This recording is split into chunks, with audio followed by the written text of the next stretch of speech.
get into it. We can get into it. Body fluids on the floor, get into it like a hood. We can get into it. We can get into it. Body fluids on the floor, get into it like a hood. What's the motion? Swing a right finger with a left, going straight. Take the heart out his chest. Nut buck in the club. Homegirls lose the heel saying, fuck my new curls and fuck them bum bitches. They talk like they hands on Mike Tyson. It's killed to be killed when I'm fighting. My sisters not watching, they jumping like double dutch. They like transition cause violence is given. Soft bitches is tripping.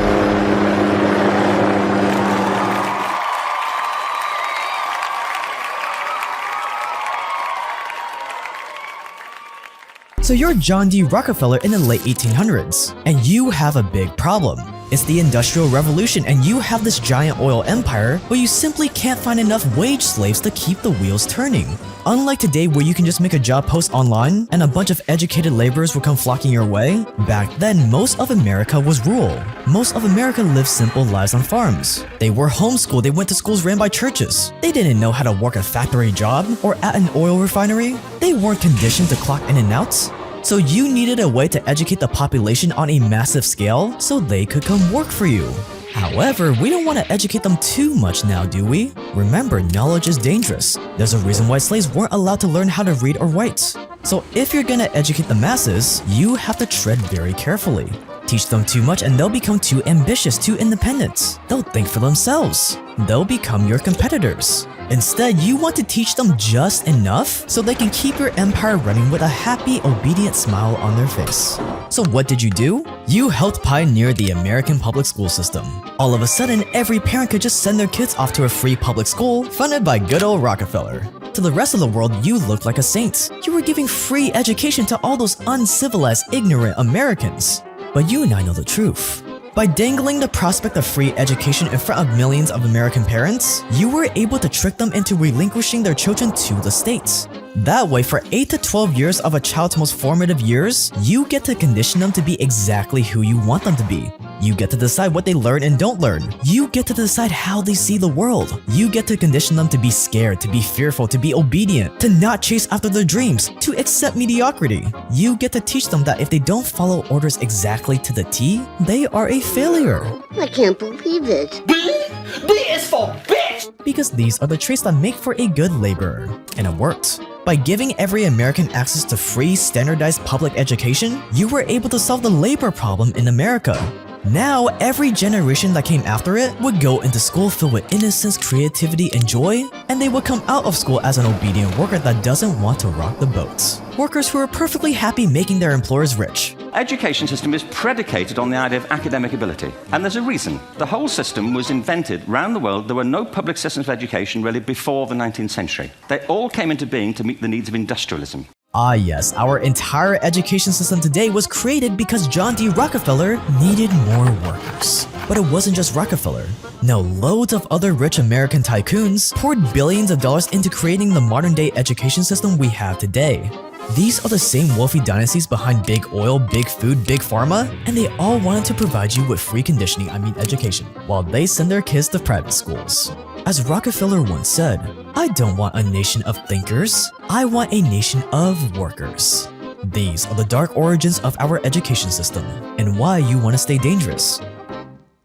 For generations, experts tended to blame failing schools on failing neighborhoods, but reformers have begun to believe the opposite, that the problems of failing neighborhoods might be blamed on failing schools. I'd like for this country to have a real education president for a change. I'd like to be the education president. I don't ever expect to sign my name to any law that is more important than the Education Act in 1965. The day of reckoning is here.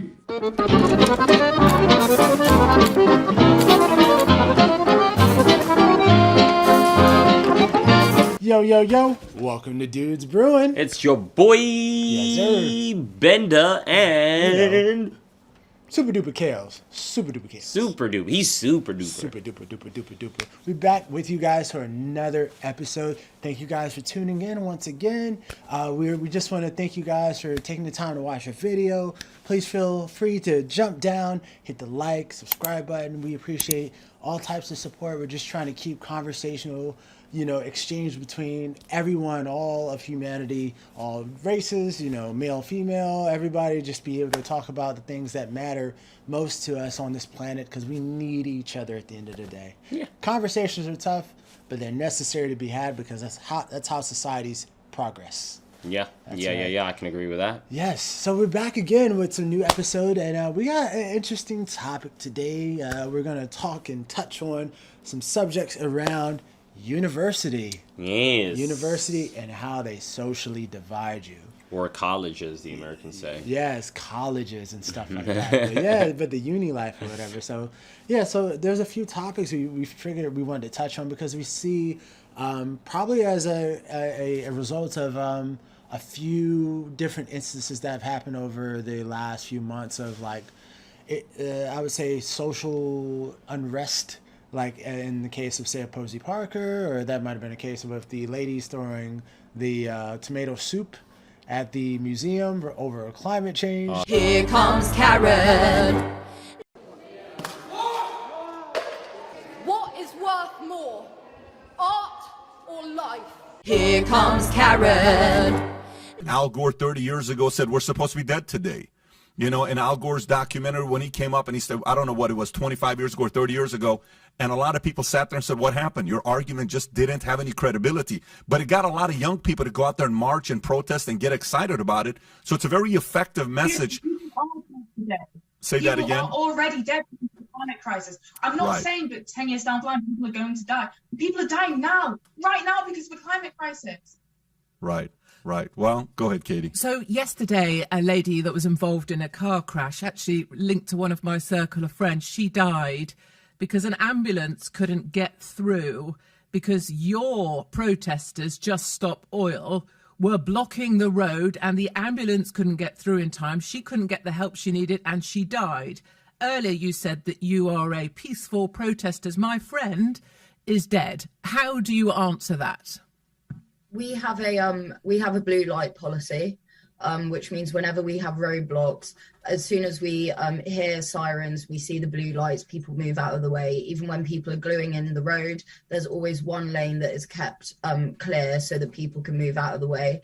And we have never had any complaints from either ambulances, fire brigade, or any other emergency services. The video footage exists, and the lady can't complain now because she's dead. Let me ask you another question, Phoebe. Let me ask you, what bills do you currently pay? Who pays for your accommodation at university? My student loan. When have you ever paid any bills in your lifetime? No. So you don't know what it's like to be a homeowner and not to be able to afford your energy bills, and then see some stupid young people throwing soup over a painting in a gallery that has nothing to do with the fact they can't afford to pay their bills. You don't know what it's like to pay a bill, Phoebe, do you? No, but I have empathy for those people. The climate crisis is fueled, but the cost of living crisis is fueled by the cost of oil crisis. They are both one crisis. It's a crisis of greed of our government and their billionaire friends. What do you understand about an ordinary family who can't afford to pay their fuel bills, who needs ordinary fuel to be delivered, but because of green taxation, their bills are now so expensive they can't afford them? And if we stop oil, how much more expensive do you think fuel's going to be, Phoebe? Or is it that you're just spouting out words that you and your friend think look good? How is it related to stopping oil to throw soup over a painting in a gallery? How is that related? How is it helping the poorest people in my country? I understand that right now fossil fuels are subsidised 32 times more than renewables, even though renewables are 9 times cheaper. Would you rather your bills were £3,500 or £400? I would rather that you and your friends stopped wreaking havoc in the City of London. I'd rather you stop throwing soup over paintings, stop putting orange paint on the windows of Harrods, stop sitting in roads so that my friend couldn't get the treatment that she needed. And I'd rather you went out, worked a bit. Maybe you could do some litter picking on a beach. Maybe you could do something that was practical and helpful. But I don't think being obtrusive and obstructive and lecturing ordinary people when you have no idea what it's like to try and work and make ends meet in the UK. You talk about millions of people. You talk about people who are in poverty. You have no idea what that's like because you live in the rarefied glorified atmosphere of a university at some wokerati place, and you think what you're doing is changing the planet. I think what you're doing is pissing people off, and I think you could allocate your energies more effectively by going out and picking up litter on a beach. Thank you. This is a very necessary topic to cover because it seems as though university students are very much easily influenced to be, I guess, enraged. And when you're at a young age, you kind of feel like... And it is being uni students. Yeah. Like, it hasn't been old men who are 50 running to the Louvre. Or protesting. Yeah, to throw tomato at paintings. We see you. It's just like very young protesters. 20-somethings. Yeah. To teens, I would say. Socially exploited to go out and rage. Rage, yeah. And I guess, like me and Kels are saying, you have this idea that you can change the world. Like, everyone should have the feeling of making change, but you can't change the world. Making change in the sense of you can make change in your day-to-day life. You can make change to maybe better someone else's life a little bit. But to literally think that you will change the whole world tomorrow is a little silly. It's admirable. Yeah, you know? yeah, it's an admirable aspiration, but it's unrealistic on a scale of the planet and 8 billion people. Yeah. The best thing you can do in this day and age is be the change that you want to see in the world. And in the world and to other people. And in order to try to be that change, you have to have a level of some form of spirituality to you. And it's not saying you need to go join a church or you need to become a Buddhist or anything. Buddhist or a religious guru per se, but you do need to understand how much humanity is connected in a lot of ways. And what the youth tends to have today, the youth has a lot of courage, but they lack historical context. Yes. And without knowing the history of how we got to this point, it's almost impossible for you to give direction on how we should move forward. The origins of the American education system can be traced back to something called the Prussian Empire. The Prussian Empire is the empire that made up modern-day Germany, and these Prussians were geniuses at controlling the masses. See, in the late 1700s, Prussia invaded Poland, and they won. Prussia now occupied Poland, but the Prussians now faced a new problem. Sure, they controlled Poland, but how were they going to get the Polish people to accept their new German rulers? They were the colonizers, the enemy, and yet somehow they needed to get the entire population to throw away their Polish identity and to accept Imperial German nationalism. But the Prussians weren't stupid. They knew they had no chance in changing the minds of the adults. The adults were proud Polish people. They were set in their ways. There's no hope in converting them. But the children? The Polish children were much more moldable. And if they could attack the children, they could decimate Polish culture in just one generation.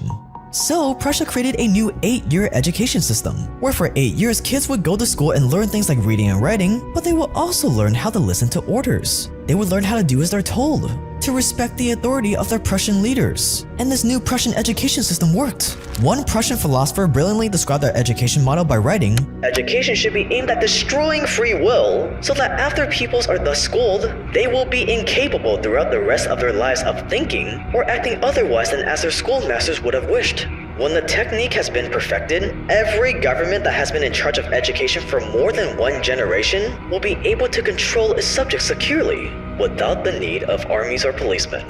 It was as poetic as it was true. Basically, if you want a submissive population that you can rule over, you have to destroy their free will. You have to condition them not to think. Thinking is the enemy, and you have to start this conditioning when they're as young as possible. So, every Polish and Prussian child was required to attend school for 8 years. 8 years where day in and day out, these kids were force-fed so much Prussian patriotism that by the time they left school, obedience to the Prussian monarchy was the only reality they knew. The Prussian system was so effective that it caught the eye of one person, an influential American politician by the name of Horace Mann. And Horace Mann planned on exporting this Prussian model to the good old US of A.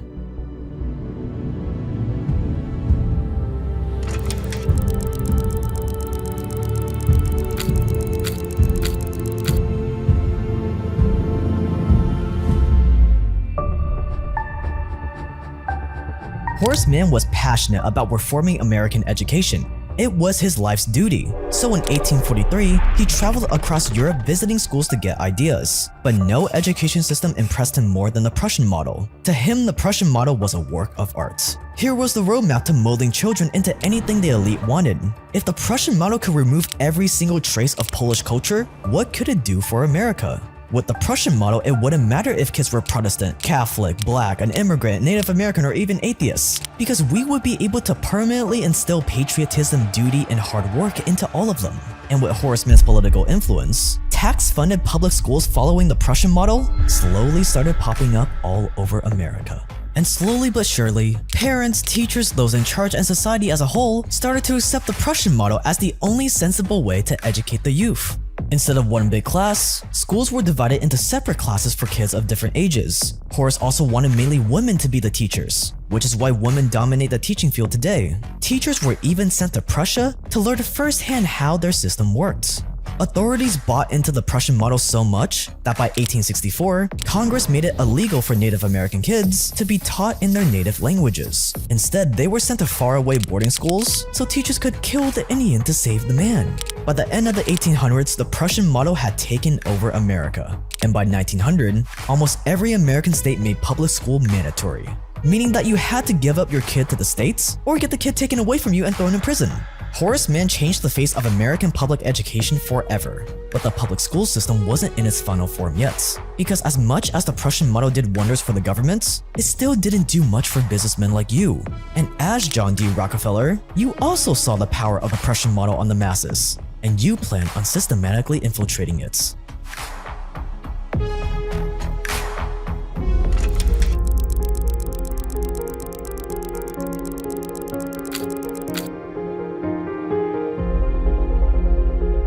By the late 1800s, school was mandatory. They were using the Prussian model, but there was still a giant problem. There wasn't any standard curriculum to follow. So most kids ended up learning nothing that would make them useful in an oil refinery, mine, or factory. It doesn't matter how submissive or obedient they are. If they don't have the baseline education needed for your labor, you needed submissive, obedient workers that were also educated to your standards, educated on how work will set them free. So what did you do? You went to your closest confidant, a man named Friedrich T. Gates, and together the two of you created the General Education Board. On the outside, the General Education Board sounded like this very official government board that looked over the education system in America. And that's exactly the vibe you were going for, when in reality, you just created this thing out of thin air and named it the General Education Board. That is the power of a great name. And a year later, thanks to your connections in Washington, the General Education Board went official. It was incorporated by an act of Congress in 1903 with the purpose of the promotion of education in the United States of America without distinction to race, sex, or creed. A very noble sounding cause. While at the same time, this entity would be your Trojan horse to inject more than $3.5 billion in today's money into the public school system. Today, a few $1 billion wouldn't make a dent in the monstrosity that is our public school system. But back then, it was still in its infancy, so $3.5 billion was way more than enough to mold it into whatever you wanted.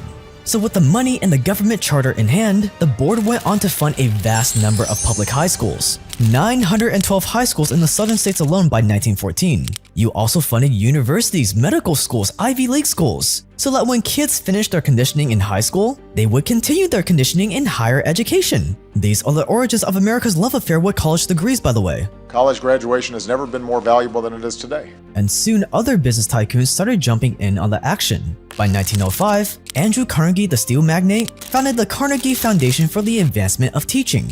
Not because he wanted people to learn about the world and become innovators, but because he needed mine managers, operators, engineers, repairmen, smelters, and railroad conductors. And the public started to catch on all this big money moving into education. In 1914, the National Education Association said that, "We view with alarm the activity of the Carnegie and Rockefeller Foundations, agencies not in any way responsible to the people, in their efforts to control the policies of our state educational institutions, to fashion after their conception and to standardize our courses of study, and to surround the institutions with conditions which menace true academic freedom." But your infiltration of education had picked up too much steam, too much momentum.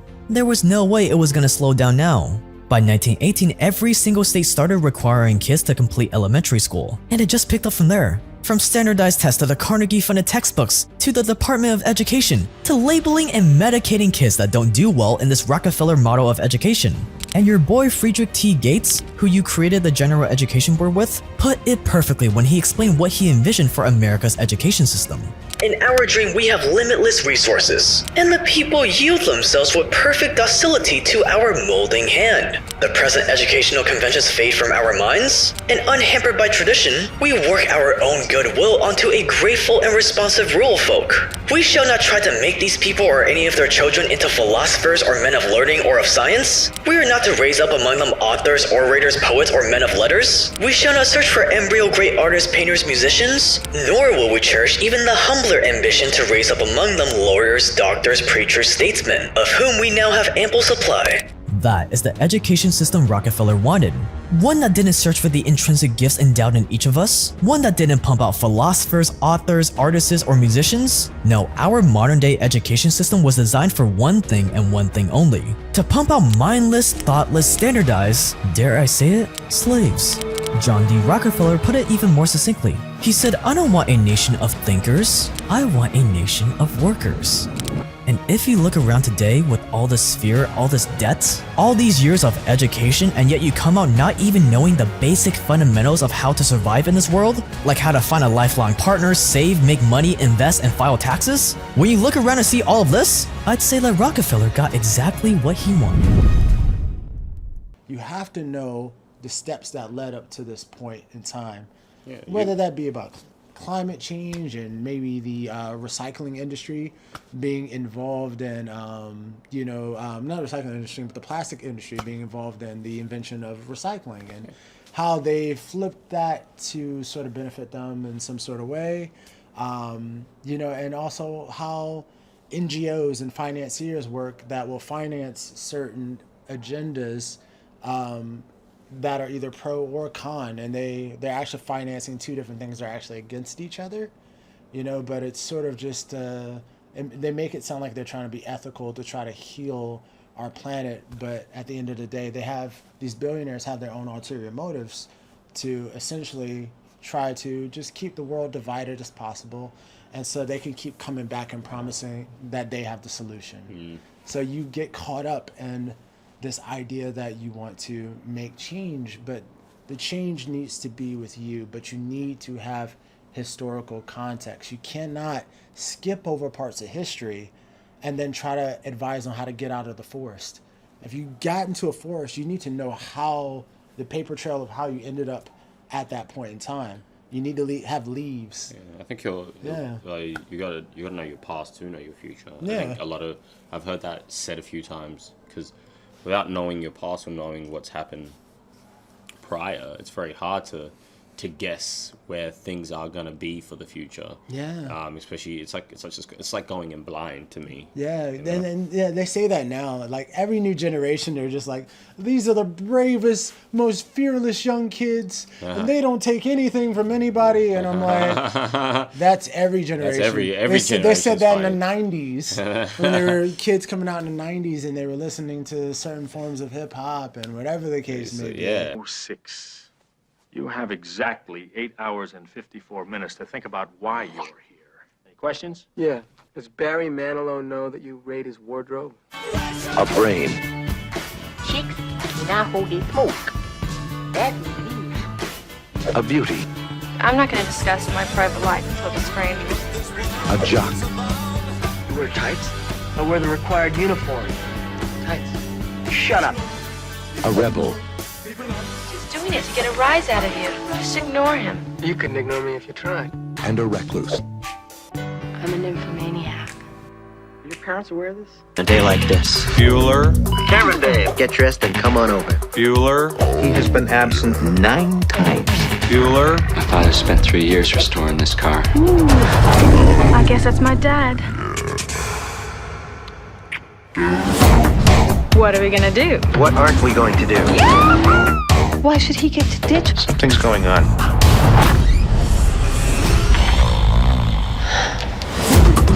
St. Paris? Bueller. I hate him. Hey!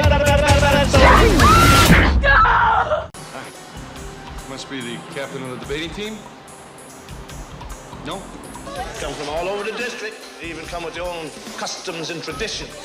Burglary, weapons, truants, all them nice things. I want you guys to be comfortable here. I want you to think of the school as a home away from prison.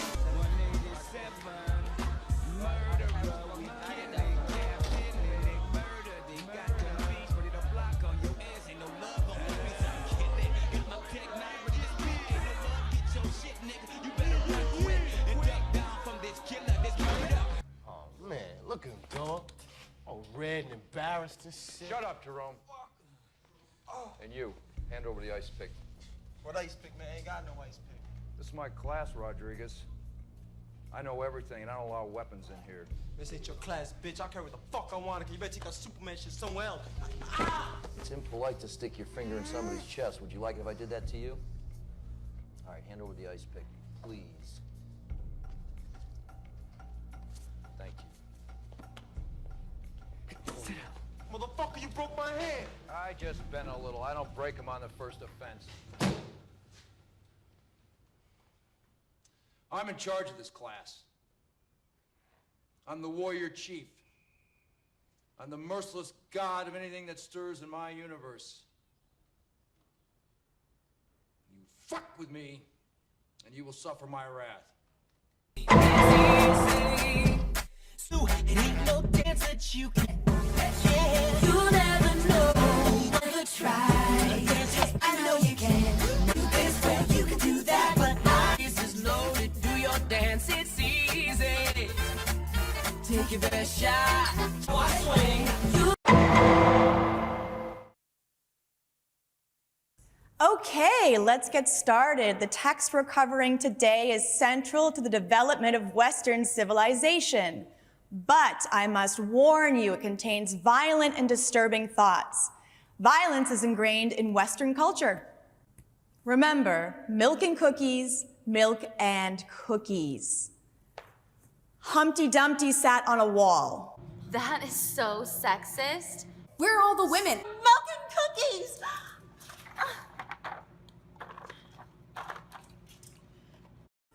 Humpty Dumpty had a great fall. Violence! That's so scary. Milk and cookies. Oh, milk and cookies, milk and cookies. All the king's men. Well, that's racist. Milk and cookies, milk and cookies. Couldn't put Humpty together again. So sad. Which it's always edgy to be useful, yeah. but that doesn't mean that they actually have a true gauge on how the world works. And I think that's the most dangerous thing is if you're going into something just like a wacky westerner, just going through guns blazing, and someone hits you with, okay, well, what about this issue? And you're like, oh, I was just doing this because, are you doing it because it's fun? Are you doing it because it's a cool thing to do? Do you even know why you're doing it? That's a real important one. Do you know why? Are you protesting because someone else told you to do it? Yeah. I'll decide for myself what to believe and what to pass on. But is that even your own idea? Or something Snake told you? That's the proof of your incompetence right there. You lack the qualifications to exercise free will. That's not true. I have the right. Is this something you actually research for yourself and you believe?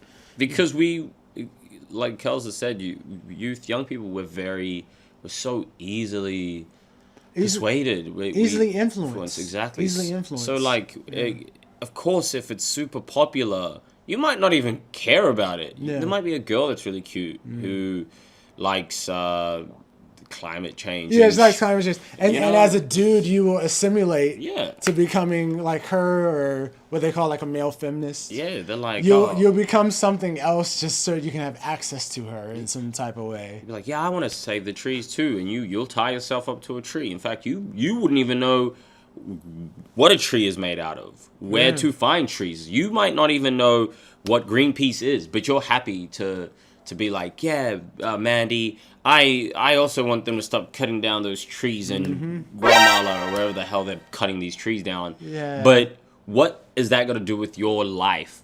Do you care about these trees?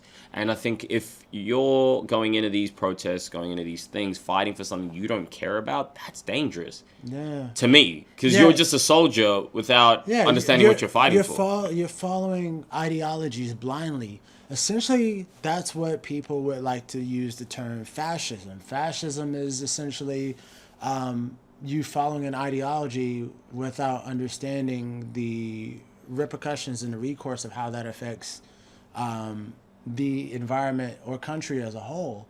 That's essentially what happened in Nazi Germany. People were following a leader without questioning why they're doing that, and are they doing it just for social inclusion reasons, which tends to be more prevalent, unfortunately. Ladies, I'm sorry to say this, it's more prevalent with females, that ladies care a lot for social matters, and they're very easy to persuade to get them actively involved in things, because ladies care about conversational social things that seem to matter to them. Where men, it's not that we don't care about social matters, it's just that we tend to be more independent in thought because we're known to physically defend our thoughts. So we don't necessarily, we're not pushed to follow something, to fit in. Where in the case of ladies, a lot of ladies don't like being the outlier because of rejection. We get rejection, all the time. We've been getting it since we were young, But a lot of ladies aren't used to that type of rejection. So a lot of ladies don't want to say the truth. They don't even want to fight about it. They just go along with whoever's the loudest in the room. Like I said, that one girl at the nightclub with the biggest mouth, all of you will follow her, even if she's an idiot, and she doesn't live a good example, but because she's the loudest one, you guys go, all right, well, I guess we'll just follow her outside to the next bar. Following the leader, the leader, the leader. So it is that situation, unfortunately. So, like you were saying, children in general and youth in general, or young adults, they're easily influenced. And the same with infants, in the same regard that, being a young adult, lacking that historical context means you're impressionable. Yeah. And if you're impressionable, anyone can program you. And that's sort of what they use university for. Despite what you might be thinking, these two circles are not equal. I repeat, these two circles are not equal. One is in fact larger than the other. What I need you to do is determine which one that is. So, please raise your hand if you believe the blue circle is larger than the red. All right. Please raise your hand if you believe the red circle is larger than the blue. All right, very good. Now, before I said anything about these two circles, what was your first instinct? Equal, right? Because they look equal. And the reason why they look equal is because, in fact, they are equal. These two circles are identical. Yet I got just about every one of you to raise your hand and say that they're not. So what did we learn? That you can be manipulated like that to believe in something that goes against your natural instincts. Just imagine as a child, you're taught that the blue circle is larger than the red. If you say it enough times, you convince yourself that's the truth. If you're told the lie enough times, it becomes part of your reality. And if enough people are taught that lie, that the blue circle is larger than the red, well, now it becomes part of the culture. And if that culture then passes that misinformation along to the next generation, well, now it becomes tradition. University is a filtering system that they can put you into to see if they can get you to follow a certain narrative that may benefit people that are in positions of power. Hundreds of thousands of Americans are skipping college and taking on pay-by-the-hour work amid fears over skyrocketing tuition and student debt. And this is a great thing. If forget the fears about crippling student debt, what they should really realize is that college is a scam, first and foremost, because it shouldn't be that expensive. It isn't overseas, but also because of the degrees that they're giving you that render you absolutely useless. The purpose of college is for the government to have you for 4 years and to convince you that you should be supporting all of their government initiatives that in the end just enslave you further. That's the truth, right? And these children are coming out. We're starting to realize that. I think what's happening is that my generation has grown up. We have realized how useless our college degrees are. And I hope that we are being encouraged to tell our children that if you have a business idea, go for it. That's it. You don't need to have a meaningless degree. You don't have to say, going to the University of so-and-so and majored in sociology. They use that with the fraternities in universities. They try to push certain agendas on you to see how hard are you willing to go for a cause, and how malleable you are. And if you're malleable, which means you're easily molded and you can be influenced and sculpted any type of way, you might be the perfect specimen that they can utilize for some sort of political agenda. And now you find yourself at a UN Youth Council. Now you find yourself at the World Economic Forum's like graduate school, and you find yourself potentially joining some fraternal organization or Masonic type thing through university, and then you're in Parliament. All right, well, here is a question for you. Why has the World Economic Forum been so amazingly successful? The World Economic Forum, founded by Klaus Schwab, is not just a benign organization that pushes agenda items like transhumanism, 15-minute cities, the end of combustion engines, climate lockdowns, digital currency, the elimination of cash, the elimination of sovereign governments. This is basically what they want, right? It would be one thing if all of these items were just pie in the sky ideas, but it's quite another thing how all of these things are actually coming to pass. Many governments have been implementing many of their policies, not just in the United States, but in France and New Zealand and Canada and Australia, Ireland, the Netherlands. The list is actually frighteningly long. How does this happen? How did they get so strong? Well, it turns out that the World Economic Forum has a very good farm system. You know, it's like Major League Baseball and the minor league baseball teams. Like they farm it out and they start them young. A grooming program, if you will, called the Young Global Leaders of the World Economic Forum. Now, we've covered this a bit on the show, but I want to do more of a deep dive now, because what they do is they seek you out. They groom you.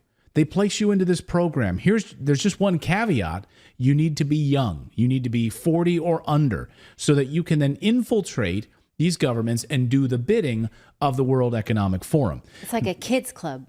Yeah, it's unbelievable. It's like, okay, you know, we're getting you started young. We're getting you started so you can be indoctrinated and then rise up inside of this organization. Now, the expose did a great job cataloging just a few of these World Economic Forum young leaders who ended up infiltrating these governments and then running the show, basically. And they explain, quote, the World Economic Forum's Young Global Leaders Program, founded in 2004, is designed to cultivate a network of exceptional individuals under the age of 40 from various fields, including business, politics, academia. Schwab has openly admitted that these young global leaders are infiltrating governments around the world. And he gloats about it, by the way. So let's just start with Justin Trudeau as an example here, the Prime Minister of Canada, dictator Justin Trudeau. Trudeau has implemented dystopian policies that align with, of course, a lot of what the World Economic Forum wants and their globalist vision for the world. Here are just a few examples. Carbon pricing and climate change policies, according to the expose. Trudeau's government has implemented a carbon pricing system, which is exactly what the WEF wants, to reduce greenhouse gas emissions, aligning with the World Economic Forum's focus on sustainability, environmental responsibility. Also, internet regulation. We've been covering the internet regulation here on the show from Trudeau for many, many months now. Of course, in the wake of the trucker convoy and all of the clampdowns on free speech and misinformation and disinformation that he loves to talk about, right? They've absolutely pushed for measures that could infringe on freedom of speech in that country. That's exactly what the World Economic Forum wants. Pandemic response, right? The COVID-19 response. Trudeau's government has implemented all sorts of measures to control the spread of COVID-19, pushing lockdowns, of course, travel restrictions, and vaccine mandates. Although last week he tried to rewrite history and pretend that he didn't push people to get vaccines at all, which was laughable. And then he acknowledged that there's problems with the vaccines. He started saying that for the first time, like he's trying to rewrite history. All of these measures that we talked about, and there's more, of course, his clampdowns on the media, picking and choosing what media gets to have an audience with the government of that country, or registering to be a media organization, a news organization, only if you ask favorable questions or you are ideologically aligned with the Trudeau government. Here is transhumanism by way of, human-assisted suicide for just people who are depressed. Yeah, and leading the push on that, right? Like talk about the transhumanism, like you feel depressed? Well, why not take some pills to end your life early? Yeah.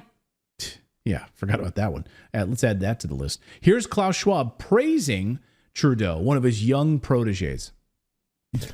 But what we are very proud of now is the young generation, like Prime Minister Trudeau, President of Argentina, and so on, that we penetrate the cabinets. So yesterday I was at a reception for Prime Minister Trudeau, and I know that half of this cabinet, or even more, half of this cabinet, are actually young global leaders of the World Economic Forum. Isn't that sick and disgusting? That's frightening. Like I went to a reception for Justin Trudeau yesterday, and I was looking around, and more than half of his cabinet members are all members of the World Economic Forum. Young global leaders group. Like we've penetrated, infiltrated these cabinets. And that's just one. That's just one example in Canada. A member of the young global leader class of 2020, very, very young, Sanna Marin, who became the world's youngest serving prime minister when she took office in 2019 in Finland. She's been a vocal advocate of all sorts of crazy progressive policies, obviously climate change mitigation, but all sorts of gender equality issues. I'm trying to think what else in Finland she's been responsible for that is incredibly troubling. I'm going to use this term that people go crazy for when I say she's a COVID media darling. Oh yeah. Yeah, she loved COVIDism. Mm-hmm. So yes, absolutely. So Sanna Marin, also member of the Young Global Leaders. So she rose to the level of prime minister. See how this happens? She also was voted out. Yeah. As prime minister recently. So, but the thing is, when they get voted out, then they become in some ways more powerful because now they're being used for other purposes, just like Jacinda Ardern, who was voted out, or not voted out, decided to leave early under mysterious circumstances in New Zealand. Why was she sort of pushed out? Because now she's being used for other purposes. Ardern is a member of the Young Global Leaders portion of the World Economic Forum of 2014, class of 2014. She's, of course, she's been heavily criticized for all of the excess deaths. Over 3,000% increase in excess deaths due to mandatory COVID-19 vaccination laws in New Zealand that Jacinda Ardern enforced at the behest of the World Economic Forum. She's no longer prime minister, but now, of course, she's being used by the World Economic Forum to fly around the world to promote all sorts of things about extreme government policies, media control, censorship, misinformation, disinformation. That's her new modus operandi on taxpayer dollars, by the way, for the World Economic Forum. So even though she's not prime minister anymore, who cares? There's other members of the global young elite that are part of the World Economic Forum that are part of this parliamentary office anyway. It doesn't matter about her. She's doing the bidding in other ways now. And perhaps worst of all is Emmanuel Macron. Of course, there he is, standing next to his buddy, Klaus Schwab. He was a member of the Young Global Leadership class of 2016 before being elected to office. And Macron has implemented several policies, many. So his list is long. He's probably got the longest. He even beats Trudeau in my mind for like frighteningly scary World Economic Forum leader. Surveillance, security measures. Think about what he did during for COVID passports, right? And passport restrictions and monitoring all of that COVID-19 response, potential erosion of freedoms with all sorts of measures to allegedly curb and spread the virus, seriously impeded human rights, eroded individual freedoms.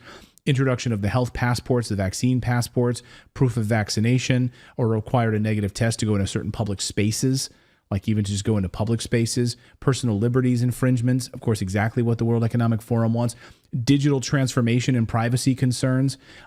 He promoted digital transformation within France and the European Union, according to the expose. For example, facial recognition technology in public spaces for just being in a public space, like I'm being analyzed and put into a database. Labor reforms, all sorts of increasing to reduce unemployment through labor reforms that they're going to undermine workers' rights and, of course, protections for workers.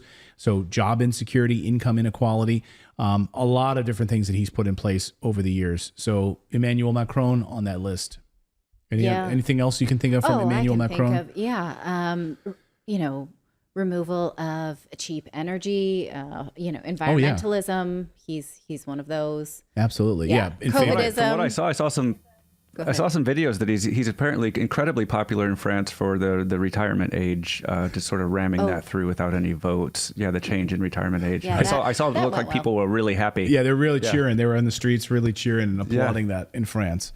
Yeah. I saw him lighting some fires so that they were sure that he would know that they support him by shining a light on all of Paris. Yeah. I would love to know how many people in the Biden administration, obviously Biden is not a member of the Young Global Leaders. He aged out. He aged out of that. He's probably a member of the Seniors Club of World Economic Forum, but I don't know if they have that or not. He gets a discount at 5:00 for the early bird special. But I wonder how many people inside of Biden's cabinet are actually members of the World Economic Forum Young Global Leadership Council. It'd be fascinating to see. Yeah. Because hey, Biden gets pushed out, doesn't matter, because there's always there's other guys right there ready to go and sign in. By the way, I should point out Putin was also a member of the Young Global Leaders group back in the day. Oh. Has he gone rogue then? I guess he's probably like completely been like, boy, I should not have. I think and that was one of the things that Putin talked about was like trying to come to the table to have dialogue with these other countries. I mean, he's talked repeatedly over the years about trying to join NATO and having a dialogue where we could come together. But he was always rebuked. He was always said, no, you can't. We need to have an enemy. The United States needs an enemy in somebody like Putin. And now, of course, it's China as well. So interesting. He must have, I wonder if he's in alignment on any of these issues, any of these major issues, because in all of his speeches, at least over the past year, all of his speeches totally crap on exactly what's being talked about here at the World Economic Forum. And his energy policies totally crap on everything that the World Economic Forum is doing. Yeah. So, I mean, I don't know what the life was like of someone living during COVID restrictions in Russia, how much the vaccines were rolled out. That's one thing, but we do know that, the labor market reforms, the environmentalism, the censorship. Again, we'll leave that one aside. They're just things we still don't know. But these guys are like stamp out, carbon cutouts, the ones we've just gone over. Yeah. Yeah, you have to wonder if there's like they let in some of these bigger world leaders just to like have them have a seat at the table, or they to try to offer some sort of legitimacy. Last year, someone pointed out in the chat he was banned from coming to Davos. So Putin was banned from coming to Davos last year, of course. So yeah, I don't know. He's been excommunicated, I guess, from the Klaus Schwab Club. And now there is if you're go ahead. I was gonna say, if your country doesn't start with a G, like the G7, the G20, like that, you're not invited. It just you have to have that G in there. So. And now there is talk about whether or not South Africa will remove itself from certain Western organizations because there is this international warrant for arrest for Putin, and there will be a BRICS conference in South Africa later on this year. In which case it would obligate South Africa to detain President Putin. And South Africa says, we're not removing memberships from any groups, but we're not exactly going to do that either. So will he even come, or will he send somebody else? So who knows at this point what will happen. So it's literally a filtering tool so they can see who they can easily influence and just use. And you will be used. And unfortunately, you'll weirdly think, okay, that's the hip and edgy thing to do, that these people are just plebs. They don't know anything about how, true government works and true freedom. And so we're going to show these people how they need to live their lives. And so you'll belittle people, and you'll be just easily malleable as a political figure. And what he said about people going through these universities, going through these unis, is what is important. Is it's so true that when you think about a university, I was watching this guy, can't remember his name, sorry, but what he said was really smart. Whether it's school, universities, think about it. It's just a group of people all being told and taught the same things. You're not thinking individually. Yeah, it's groupthink. So it's groupthink. There's one dude telling you that this is this, and this, and you're all going, Yeah. You're all writing down the same bits of information, whether it's you, Craig, Cindy, Jessica, to come back to do an exam, and your exam has a wrong and right. Yeah. You all will be right and have 90% as long as you'll write the same thing. Now you've left your hall or your uni, and guess what? You've all graduated learning the same exact thing. Isn't that crazy? Not understanding you've been programmed. It's not even for your own creative influence for you to be able to maybe suggest anything that's different from what the university wants to teach you. If you try to come up with your own ideas, you'll consistently keep failing the paper to the point where the university will just tell you, oh, look, you need to think more to the left because, you know, that's just what works. We're actually going to be honest with you. Otherwise, we're just going to keep failing your paper. So they force you to follow an ideology. So you're paying for an education that you're not even allowed to want to disagree with or try to help improve on. You're forced to go with a certain narrative. You know, I was at Auckland Uni a few days ago, and I never seen so many soy boy dudes before in my life. Just dudes that were just like de-shelved, glasses, looking like they're not taking care of their physical health, looking like these dudes just game and they're just online.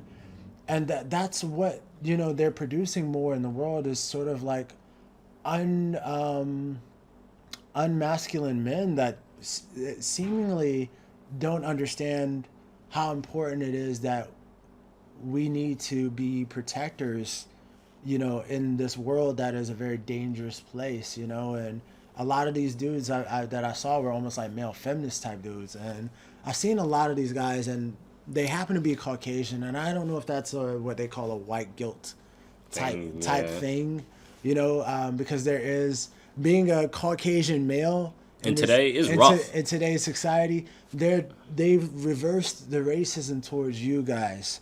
So I come from a country that has been constantly divided, and so I can spot how it's reversed, and I can see that it's not even because Caucasian men are bad. It's just as long as we can keep the general public fighting, and they knew that they needed a new way to, I wouldn't say they, but like I would say the powers that be that control resources and finances and such on and so forth. They like the idea of there being a new enemy. And so it's not that the world has been healing itself. It's not like we've healed from racism. It's been reversed. Shifted, It's just shifted. And I'm not happy about that at all. But there's a lot of Caucasian men, because of the amount of hate that they get now, that now they're just trying to... You just naturally want to hide. So you might want to be a girl, or you might be a non-binary, or you're a super edgy feminist dude now, so you're like, no, I'm not just a white guy, I'm Brittany Samantha who's non-binary, and I'm about fighting climate change because that's super cool, man. And what my parents said was evil, and I'm like, bro, you can just be you. Just be you. Be yourself, you know. So it's creating a lot of men that Caucasian men that are feeling like they need to assimilate to essentially just being these beta boys of just like, I need to... And what society's perpetuating is so great. Yeah, so these dudes now are like... these dudes are almost like have the personality sense, and it's not to be in a demeaning type way, but it's like they're just personally becoming effeminate for the sake of trying to fit in. It's weird as hell. These dudes are in polyamorous relationships, and their chicks are swinging on them, and they're getting smashed with, you know, some type of pegging utensil, you know. But that's the type of thing that's happening, and you don't have to be that way, because at the end of the day, the whole idea of feminism in some of these aspects, this is a classism issue. The 1% at top, which me and Bender were talking about, the 1% at the top, they understand it takes an entire family. Families meant to, true wealth is within the family structure. So all the 1%ers, they have their families together. You don't hear anything about the Rockefeller family have like some feminists in their family out campaigning and stuff and protesting. You never saw the Queen of England having, or her being out and protesting for feminism and women's rights. because she can't be a queen without the king. It's the king that makes the queen at the end of the day. Why is there a king and queen? There's a king and queen because if you don't have a kingdom set up, men are physical. Other men will come in as vandals and they will take over your land. Therefore, masculinity serves a purpose. You need that. If you call the police at any given moment, ideally in a situation, depending on if it's violent, you're going to want a male to show up. Well, you're going to want him to come and physically stop your attacker. You're not going to be like, dance battle him or talk to him about his feelings. Like, I'm sorry. Or, hey, girls, how do you feel if we go and arrest him? How would you feel about it? You know, it's not an emotional argument. For men, it's very logical. Is we understand violence because we face that on a daily basis. Like, men are more than likely to be in prison. Men are more likely to be homeless. So therefore, we're more likely to face physical assaults of violence on a whole nother level. And it's not to say that we are impoverished by that. We accept that. That's part of the masculine. Yeah, it's part of a life. Yeah, that's part of the masculine imperative. We know that the world can be a dangerous place. But ideally, you should also understand as a male that that's why we're here. We're here to protect, women and children. Even in the topic that we covered for Posey Parker. That's essentially what all of our conversation was about. It wasn't necessarily dehumanizing anyone that might be LGBTQ or queer or whatever. You have a right to your own choices. But that doesn't mean you're not exempt from consequences. And you can't push your ideology or ideas on other people. Yeah, I think that's the main thing. No one cares. I genuinely don't care what people do. Yeah. But you just be okay with the consequences that come with it, and then B, you cannot force what you believe in to everyone else. Yeah. I don't care if it's religion, I don't care if it's sex, I don't care if it's science. I don't care if it's veganism and a meat eater. You can't impose your routine on someone else. You can suggest, if because that's a democracy. If they're an adult, you can make a suggestion. Pardon me. You can make suggestion if they're an adult. It's a democracy.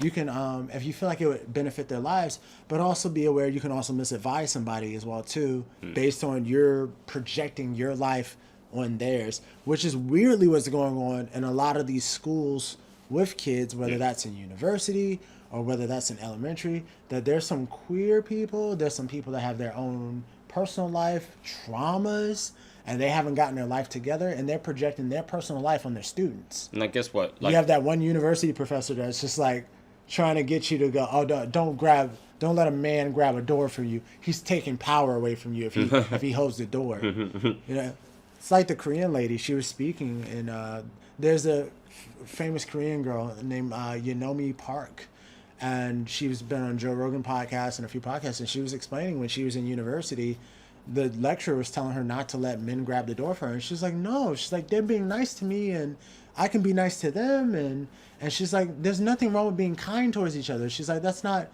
gender related. And then she goes, oh, are you ready to accept your pronouns? And she said, well, I had a hard time learning English. Now you're trying to teach me to call a man a they or a woman a them.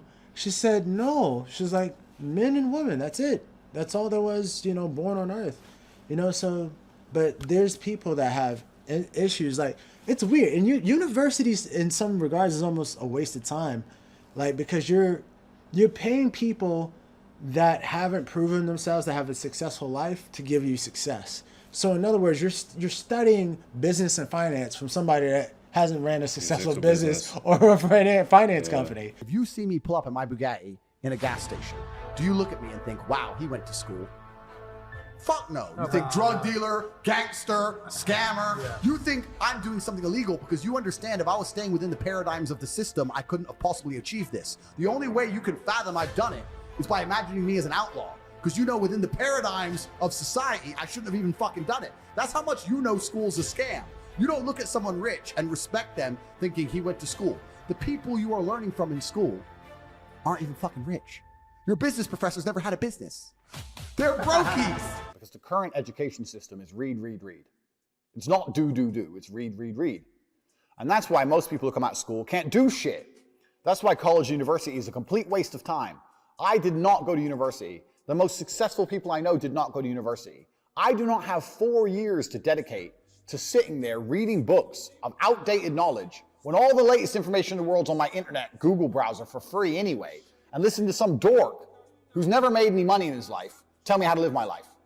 It's complete garbage. If you meet anyone who's successful near any field, most of them didn't go university. Now, I understand there's some professions where you need to go university to become a doctor, blah, blah, blah. I understand that. My point is, in general, is that the whole education system is not based on doing things, it's based on reading things. And this is why, if you want information on how to get something done, you need to speak to somebody who can do stuff. So if I'm going to learn piano, I want to learn piano from somebody who plays piano, not somebody who's read how to play piano. I dated a girl one time who had 2 college degrees. She said, what do you have a degree in? I said, I don't have a degree. She said, you don't have a degree? I said, no. She said, how are you planning on making it without a degree? Ta-da! It's this concept of like perceived legitimacy or clout or sort of prestige, but a lot of it is just branding and marketing that's kind of been put in people's heads. What's really the purpose of education? And I think people get this twisted, right? People confuse. I've said before that education is cheap or free, but college is expensive. People conflate college and education. They're not the same thing. You can be highly, highly educated, very, very knowledgeable, and not have a university degree. You can have a university degree and be very ignorant and naive and not very intelligent. Yeah, I don't know how many people go to college because they want to get smarter. No, it's a return on your investment to have a career and jobs where you can make money. That's it. Yeah. What do we want to know that you can do the job and do the job well. Maybe 20 years ago, a degree was a very good sign of that.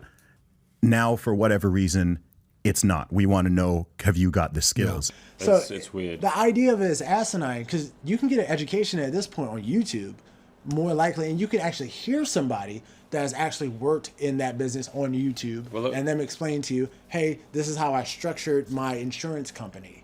Well, it makes sense to me. Like if you have a multi-million-dollar business and you're trying to tell me what to do, I should probably listen to you. But I know I'm not saying all teachers. I think there are some good ones, but there are some that they are maybe upset with the life they have, and this is also a type of power. And you're going to mark a student based off it's a curriculum they have to follow essentially. Yeah. So they're not even following their, like Kel said, they might not have any business. In fact, they could have never done business. Yeah. But they can teach business because they studied business. That's the same way as me being like, well, someone taught me how to swim. Am I the world's best swimmer? Well, no. But I can just teach you how to swim. Will you be the world's best swimmer? No, because I don't know how to be the world's best swimmer. I can give you the basics. Now, listening to someone like Kel said, who literally has a multi-million or billion-dollar business, they are probably the best to listen to. They will tell you things that you can't get from a classroom because they didn't follow curriculums. They had to do whatever it was that made sure they got to where they needed to be. And I think what Kel says that's so important about universities is, and also people bringing in their personal life. So just back on that gender thing is if someone's coming in and they're like, well, I feel this way, you might have someone go in a teaching just to go around making sure that I want everyone to be more accepting of non-binary. I want everyone to be more happy to try, what's the word? To try be part of the LGBTQ, but you're one person trying to oppose, to throw this on a random students. Or to join someone's political ideology or movement and things of that sort. And I kind of laugh because New Zealand has a lot of socialist stuff that goes on here. They have young socialist leaders. I think the former prime minister, she was the head of the Young Socialist Party before she became PM. And the weird thing about socialism is it's like Europe has already tried that. And that's why Russia's kind of laughing at the West because they know the West is trying to move towards the socialism aspect of politics where they're trying to force everyone to go in one direction, but presenting it as being liberal. A constitutional republic, not a democracy. The ideal of a democracy is universal equality. The ideal of a constitutional republic is individual liberty. A democracy always degenerates into dictatorship, which promises government-guaranteed equality and security, but it delivers nothing but poverty and serfdom for the people it robs and rules. America was founded as a constitutional republic to safeguard the liberties of the people against the tyranny of democracy or of one-man dictatorship. In this century, great strides have been made toward the goal of subverting our republic into a democracy. The foremost tactic of the subverters is subversion of language. By calling America a democracy until people thoughtlessly accept and use the term, the totalitarians have obscured the real meaning of our principles of government. As freedom and as like it's hip and it's cool, and it's like, no, you're forcing everyone to think one way, or if you don't think that way, you're going to be an outcast.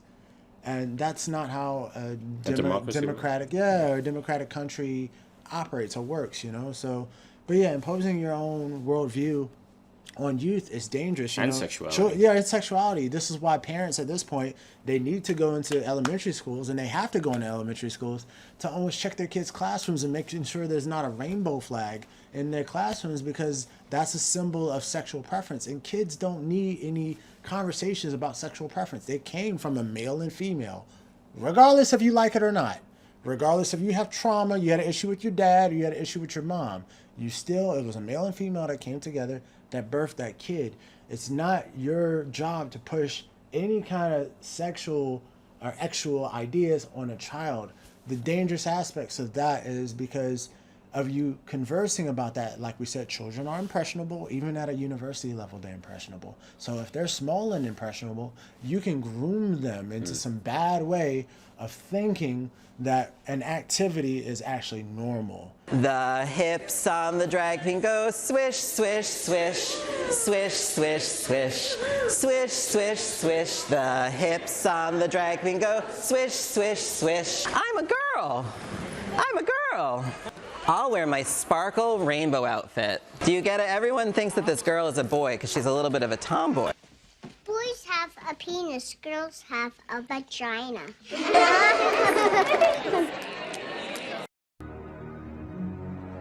We are grooming the new generation of Americans to be fully embracing of diversity and inclusivity.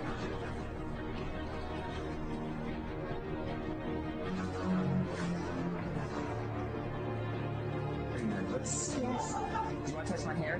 No. For the children, the grooming of the next generation. That's the whole goal, is to make kids that aren't used to seeing something like me more comfortable just seeing it. And shake your butt, shake 'em, shake 'em, shake 'em, shake 'em, shake 'em. He's a patch, just us. Yeah, just like me. So Nash, just like me, is non-binary. We came to keep you company. Yeah. Well, why am I soaking wet? Don't worry, Alfalfa. I used to have the same problem. This is just the hole in the tent.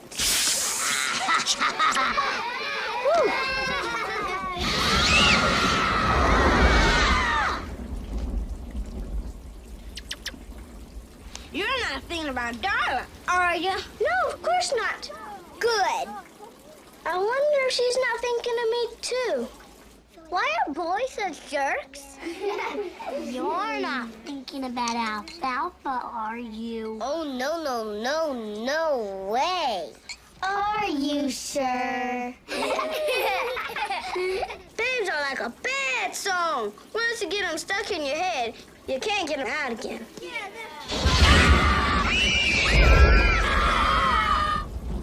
Why do they have to be so different?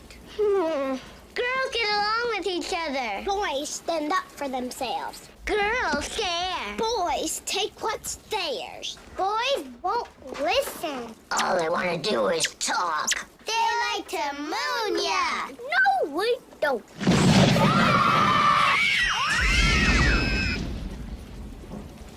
Giggling and gossiping. Fighting and farting. Barbies and bracelets. Boogers and bugs. Ice skating. Bungee jumping. Synchronized swimming. I'm trying to get them to sit still. Boys!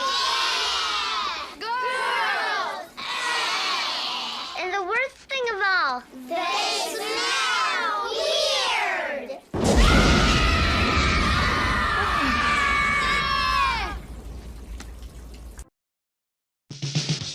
Cherry's a girl who wanted to be taken seriously, I am going to be a reporter. but her body kept getting in the way. Pretty girl, you could be a model. Sometimes I just wish I were a guy. No, you don't. The male body needs sex at all times. It's a living hell. So to prove to the men in her life she had a mind, Cherry decided to try life as a guy. How do I look? Dashing. My zipper's open. That was the dashing part. What a fox. Dresses like Elvis Costello. Looks like the Karate Kid. I'm gonna get him. Today's woman has the freedom to be just as sick and perverted as us guys. She learned their secrets. I have surprise jock inspections 3 times a week. A word to the wise. And dated their women. Yeah, but I got this one rule. I never go out with girls who say bitchin'. Now the question is, What's going on? Wait, it gets better. can a girl tell the boy she loves Terry's such a stallion. Go on, show me your hairy chest. she's not the man he thinks she is? Wait a minute, are those what I think they are? Yep, it's one of a kind. My bro. Just one of the guys. Just confused. Of course you're confused. You're wearing my underwear.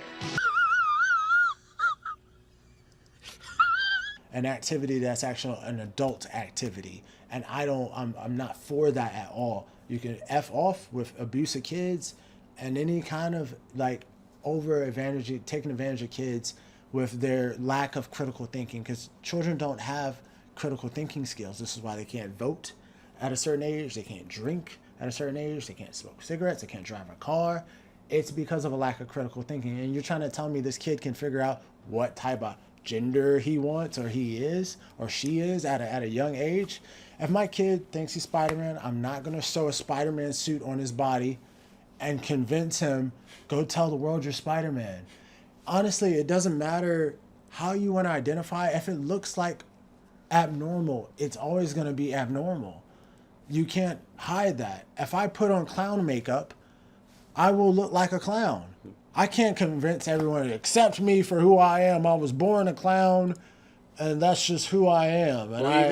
And even if you're like, sorry about that, even if your parents agree with that, that's Yeah. just your small group of friends and family who are agreeing to probably cater to you. Yeah, they're not the rest of the world. exceptions. They're the exceptions, exactly. The So 2-3 people in your life don't- who are like, yeah, Calvin, you are a pilot. Which is terrible. Which is very bad. Which is terrible. You know? As a parent, I'll tell you the reality of it. I'm like, yeah. hey, you can choose this lifestyle, But you're not that thing. You're gonna have that lifestyle, and if you're African, you might deal with racism as well. Oh, and yeah. if you're just gonna be in the oppression Olympics, and then you're gonna grow up to be this big adult victim all your life. I'm so oppressed because I'm non-binary and I'm black and I identify as Jewish, but I'm not Jewish. And it's like, dude, just accept who you are. I think the other thing with you, like, I don't know, I could be wrong here, but all these new gender studies and Yeah. they weren't really around, but now you've got social something studies and then you got gender studies and you got And the gender study, this whole idea of gender studies and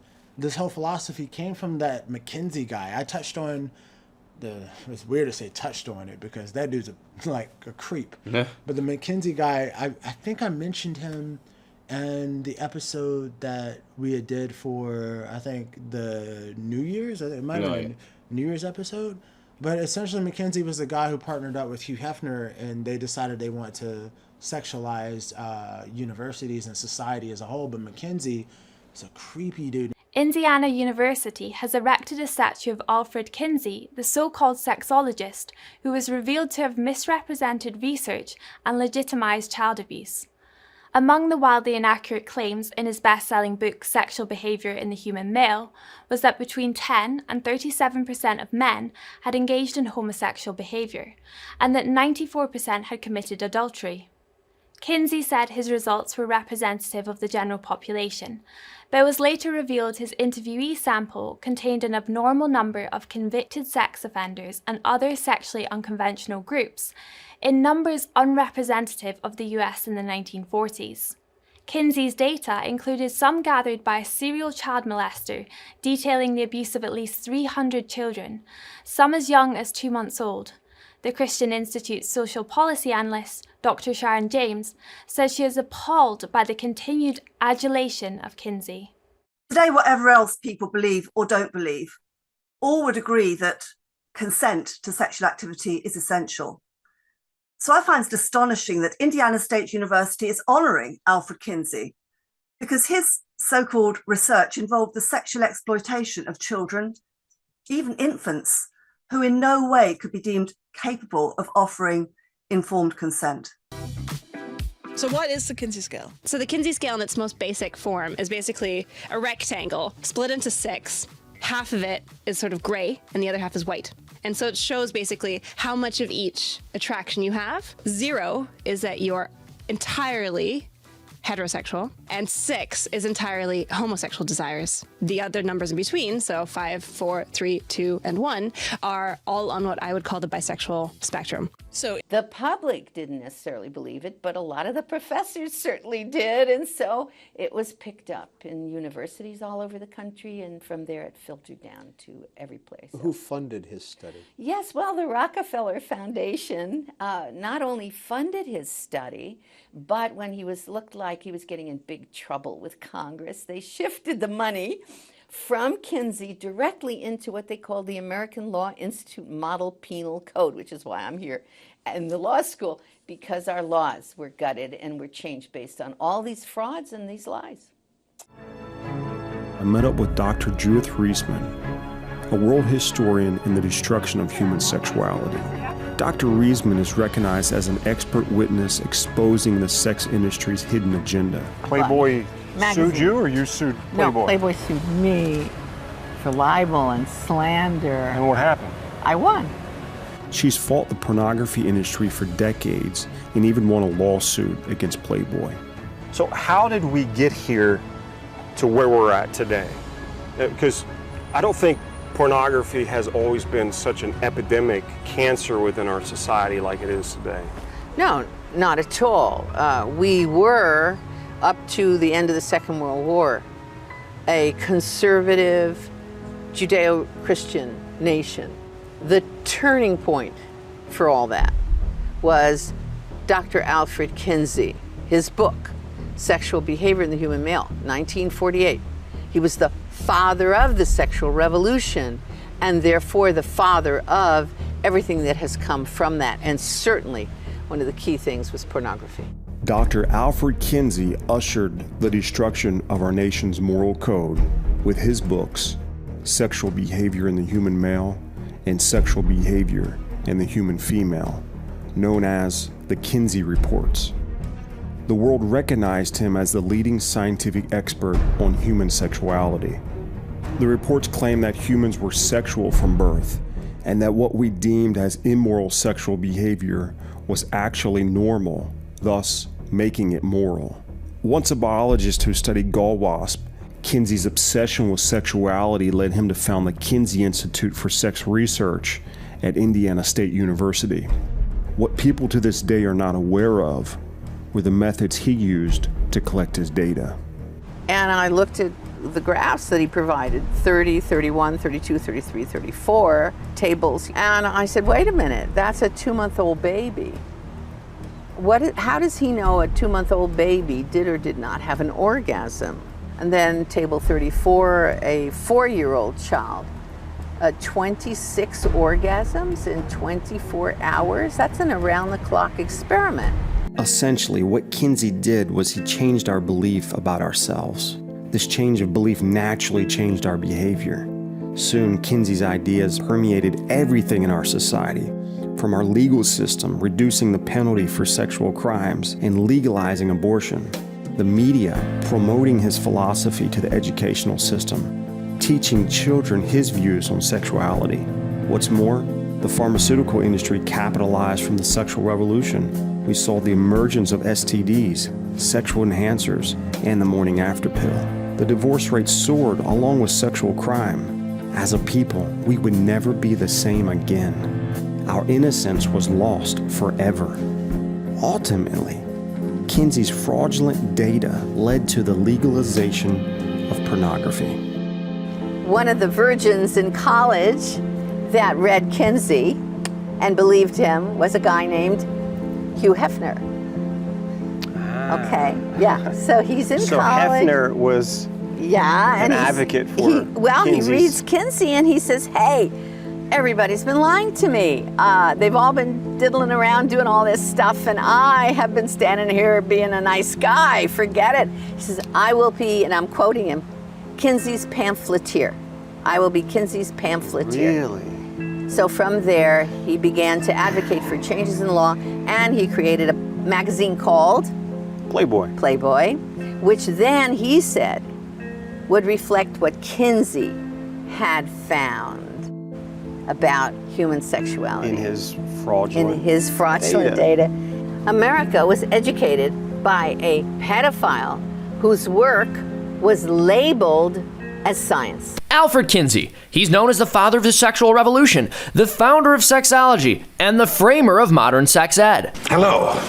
I'm Dr. Alfred Kinsey. Alfred Kinsey is the father of sexology. Alfred Kinsey. The Kinsey scale. You can thank one guy for that, Alfred Kinsey. While he's often portrayed as a self-sacrificing saint scientist, Kinsey was a bad dude who ran a bunch of bad boys. And I mean really bad. Kinsey was complicit in the sexual abuse of children. His own published works included data tables showing children as young as 2 months being, quote, stimulated to, quote, orgasm, while screaming and writhing in pain. He had this data on 200 young boys under the age of 15. But we still revere him and use his data, because being canceled is for statues and working class dudes who said a bad thing on Twitter, not child predators who did bad research. Kinsey may have done bad things, but that doesn't mean we can throw out his good data, because he didn't produce any. Kinsey's research famously found that people of the 1940s weren't following the sexual morals of their time, which isn't surprising because he oversampled prisoners, homosexuals, prostitutes, and other people living outside the status quo of that era, and then claimed that data represented the entire population. His data also suffered from the fatal flaw of being based on self-reporting. Who in the 40s is going to tell their sexual history to a complete stranger? Freaky people, that's who. You heard it here, but don't take my word for it. Abraham Maslow criticized Kinsey and refused to work with him for this exact reason. It's just bad science. And he got away with some other unethical stuff too. As PBS described, he hired a photographer to film volunteers and members of his research staff engaging in sexual activity. Porn! He made porn with his staff members.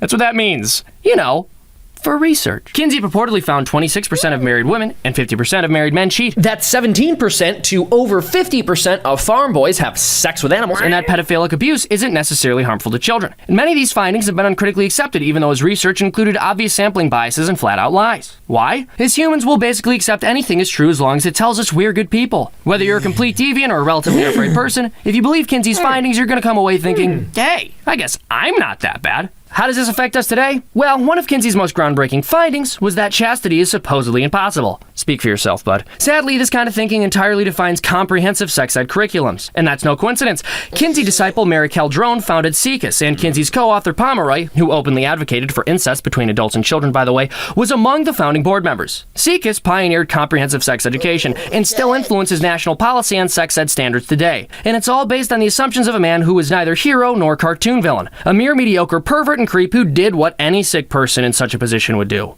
spread his disease. Don't let them spread it to your child. Parents across the country are pushing back against so-called comprehensive sex ed. Join the fight. Don't let people you wouldn't leave your kid alone with determine how they should be taught about sex. He's a guy who prided himself on gender studies, and essentially he wanted to put sexuality on not just adults but on kids as well. And he had an actual Nazi officer that was abusing kids that he was in contact with from Germany, that was abusing kids in Germany and sending back detailed experiments that he did and conducted on little tiny kids. So it's the whole gender studies of like, oh, babies don't have a gender from birth, and they're actual from birth. That is some nutbag sicko crap at the end of the day. It's crazy. That's like being like, you just think they're a potato. Yeah. So a potato has no gender. It's not a man. It's not a woman. It's just a potato. So you look at your child and you go, this is just a sack of potato. It's nothing. So it is nothing. Yeah. Essentially, it is just a blob that has a brain. And all of the roots of that whole gender studies thing just goes back to like. And then also, what job are you getting after the gender studies? McKinsey dude, yeah. That's the other thing. I'm like, all right, so you're gonna go running back into society with what? With what? Like, what do we as a whole get out of you? Yeah. Now you can tell me what a woman may or may not be or something like that. Yeah. It's the biggest waste of time. You're paying someone all this money to tell you something you should know when you're like 10 Yeah. or 9. Yeah.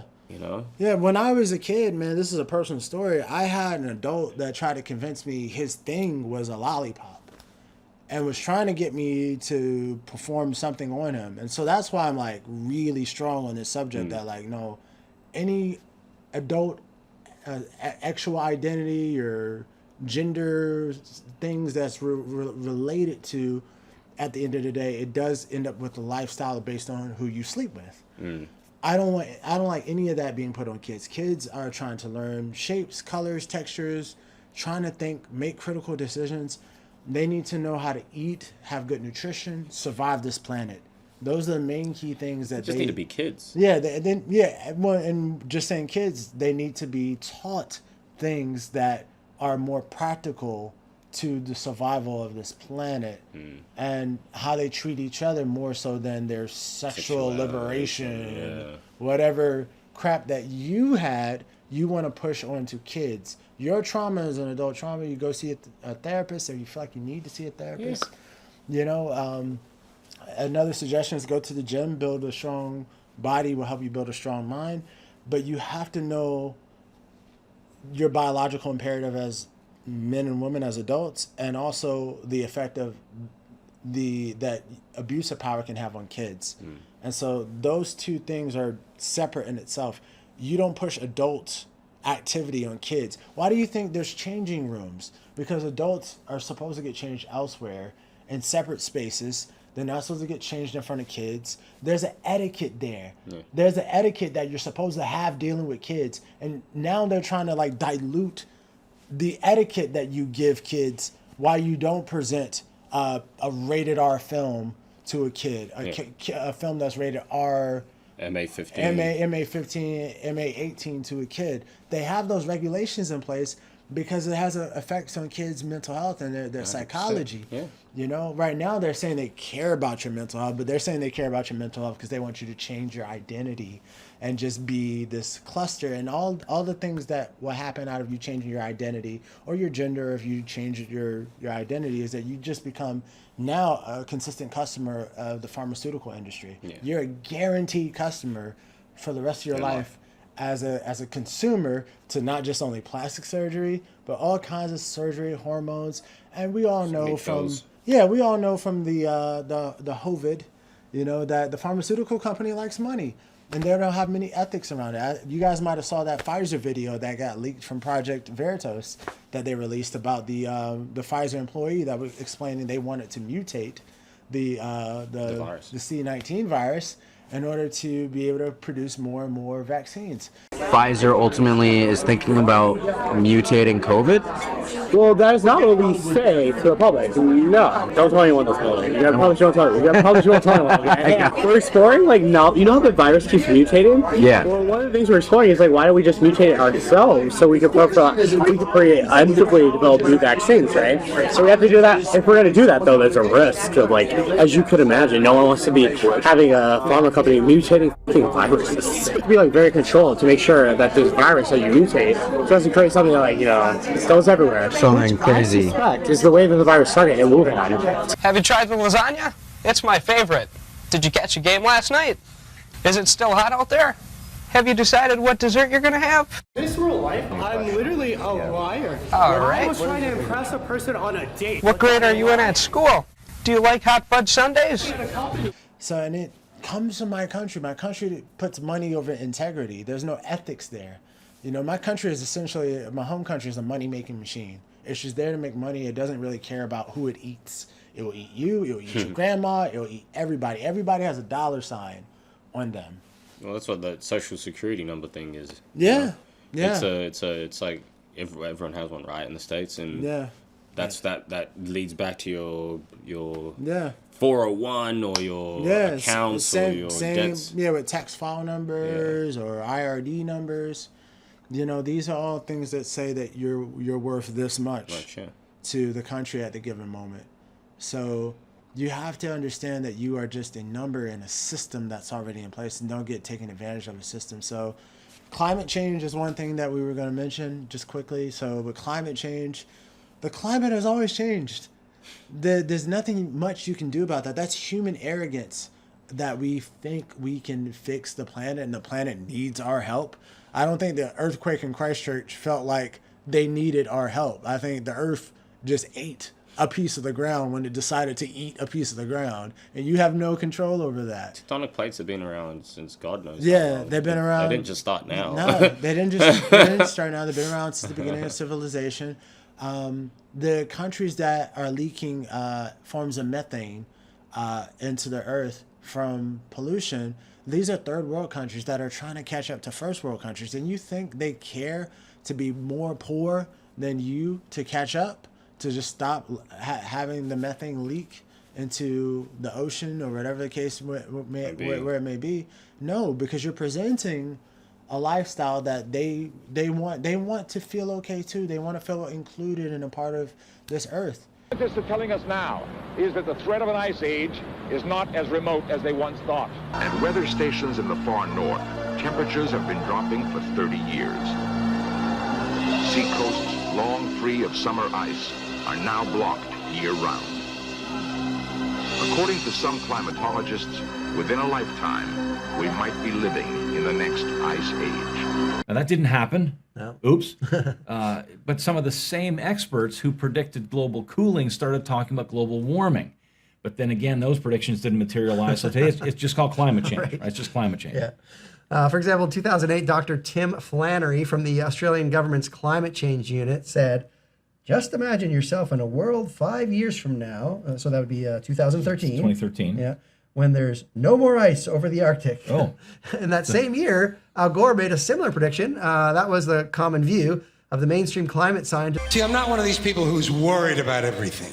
You got people like this around you. Country's full of them now. People walking around all day long, every minute of the day, worried about everything. Worried about the air, worried about the water, worried about the soil. Worried about insecticides, pesticides, food additives, carcinogens. Worried about radon gas, worried about asbestos. Worried about saving endangered species. Let me tell you about endangered species, all right? Saving endangered species is just one more arrogant attempt by humans to control nature. It's arrogant meddling. It's what got us in trouble in the first place. Doesn't anybody understand that? Interfering with nature. Over 90%, way over 90% of all the species that have ever lived on this planet, are gone. They're extinct. We didn't kill them all. They just disappeared. That's what nature does. They disappear these days at the rate of 25 a day. And I mean regardless of our behavior. Irrespective of how we act on this planet, 25 species that were here today will be gone tomorrow. Let them go gracefully. Leave nature alone. Haven't we done enough? We're so self-important. So self-important. Everybody's going to save something now. Save the trees, save the bees, save the whales, save those snails. And the greatest arrogance of all, save the planet. What? Are these fucking people kidding me? Save the planet? We don't even know how to take care of ourselves yet. We haven't learned how to care for one another. We're gonna save the fucking planet? I'm getting tired of that shit. Tired of that shit. Tired. I'm tired of fucking Earth Day. I'm tired of these self-righteous environmentalists, these white bourgeois liberals who think the only thing wrong with this country is there aren't enough bicycle paths. People trying to make the world safe for their Volvos. Besides, environmentalists don't give a shit about the planet. They don't care about the planet. Not in the abstract, they don't. Not in the abstract, they don't. You know what they're interested in? A clean place to live. Their own habitat. They're worried that someday in the future they might be personally inconvenienced. Narrow, unenlightened self-interest doesn't impress me. Besides, there is nothing wrong with the planet. Nothing wrong with the planet. The planet is fine. The people are fucked. Difference. The planet is fine. Compared to the people, the planet is doing great. It's been here 4.5 billion years. Did you ever think about the arithmetic? Planet has been here 4.5 billion years. We've been here, what, 100,000? Maybe 200,000? And we've only been engaged in heavy industry for a little over 200 years. 200 years versus 4.5 billion. And we have the conceit to think that somehow we're a threat? that somehow we're going to put in jeopardy this beautiful little blue-green ball that's just a-floating around the sun? The planet has been through a lot worse than us. Been through all kinds of things worse than us. Been through earthquakes, volcanoes, plate tectonics, continental drift, solar flares, sunspots, magnetic storms, the magnetic reversal of the poles, hundreds of thousands of years of bombardment by comets and asteroids and meteors, worldwide floods, tidal waves, worldwide fires, erosion, cosmic rays, recurring ice ages, and we think some plastic bags and some aluminum cans are going to make a difference? The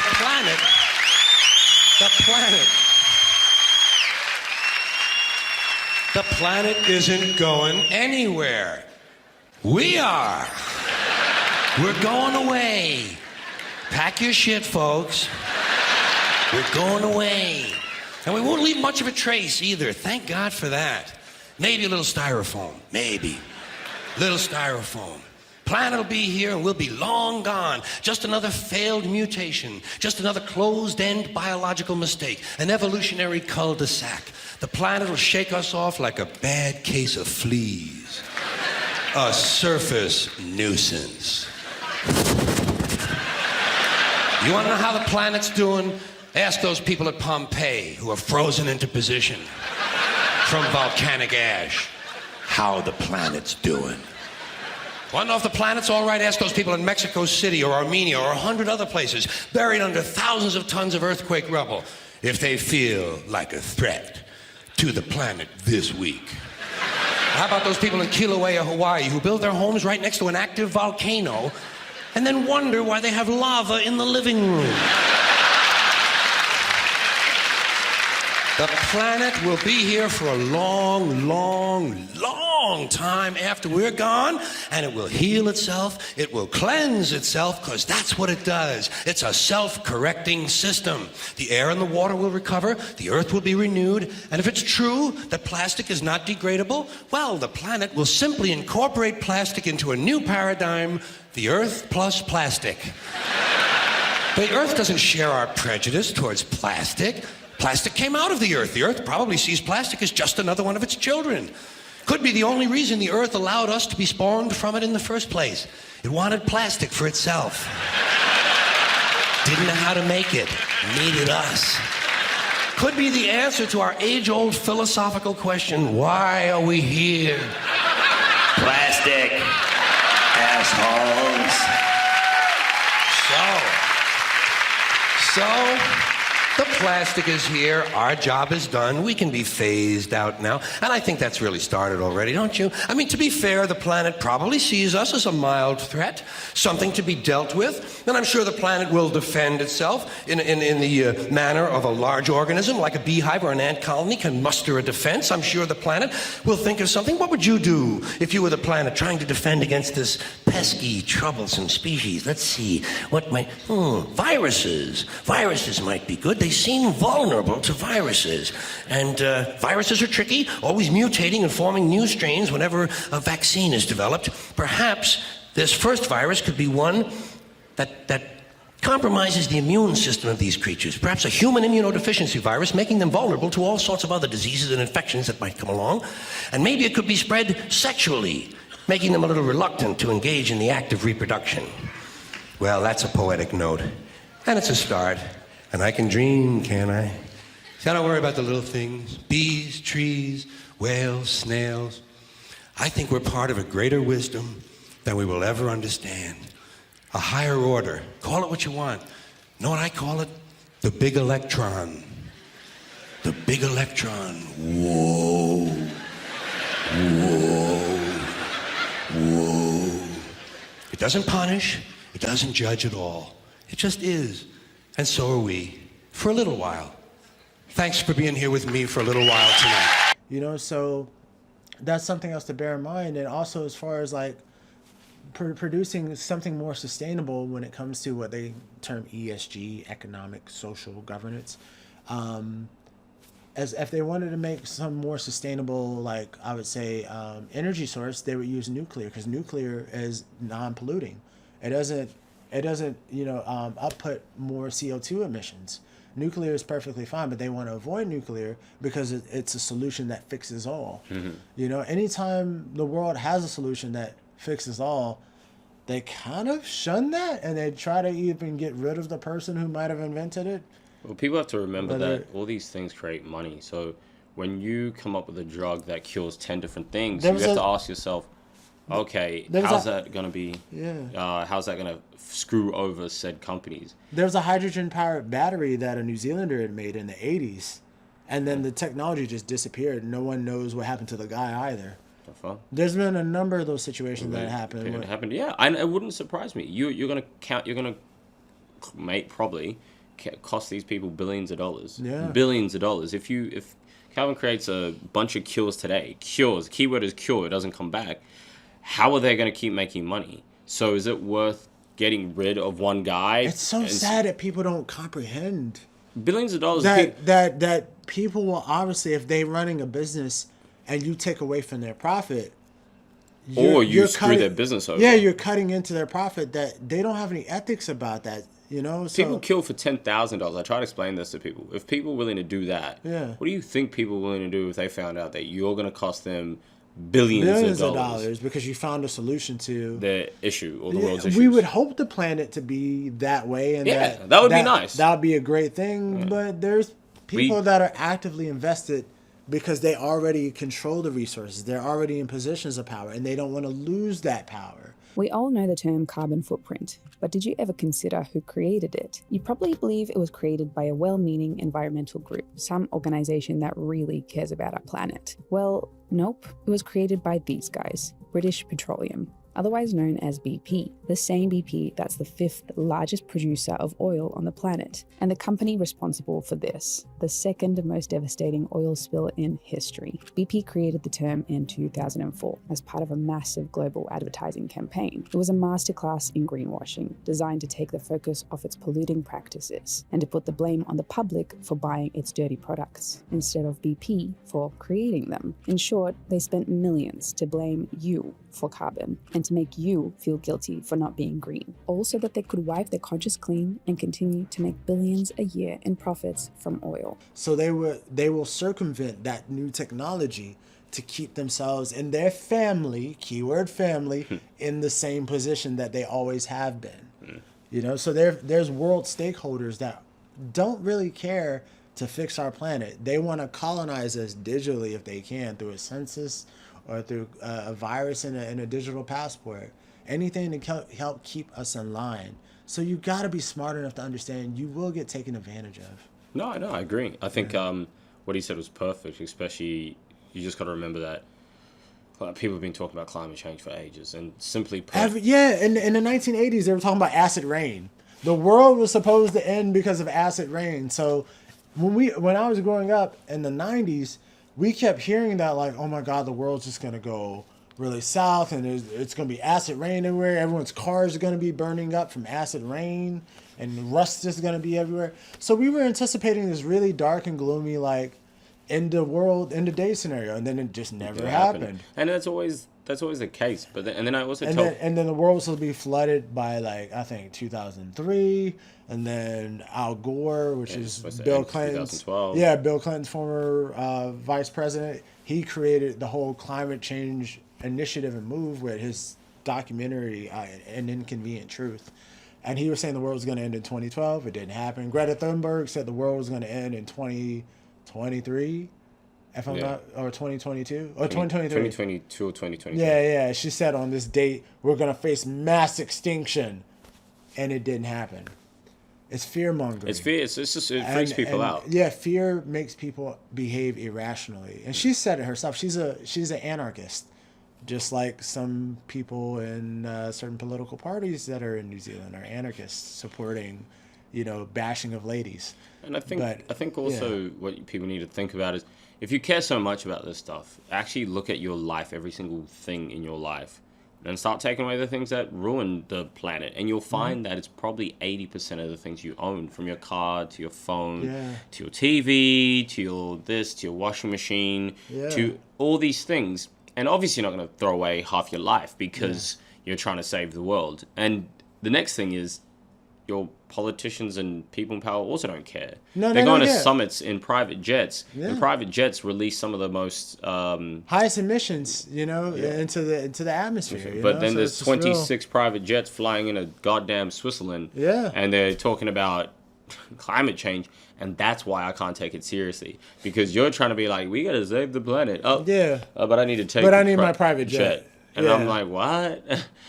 And people go, oh, but they and need. You've flown more places in your private jet all year than. Yeah, that was just the one trip they took. Than the pollution of anyone's vehicle. Oh yeah, you can see like trips that some of them have taken, and they've gone to a city 6 times, and the city's not even like a plane trip. You could technically drive there. Yeah. You could probably you could have taken a commercial airplane and sit with the rest of the plebs. It's asinine arguments to keep the general public fighting. That's it.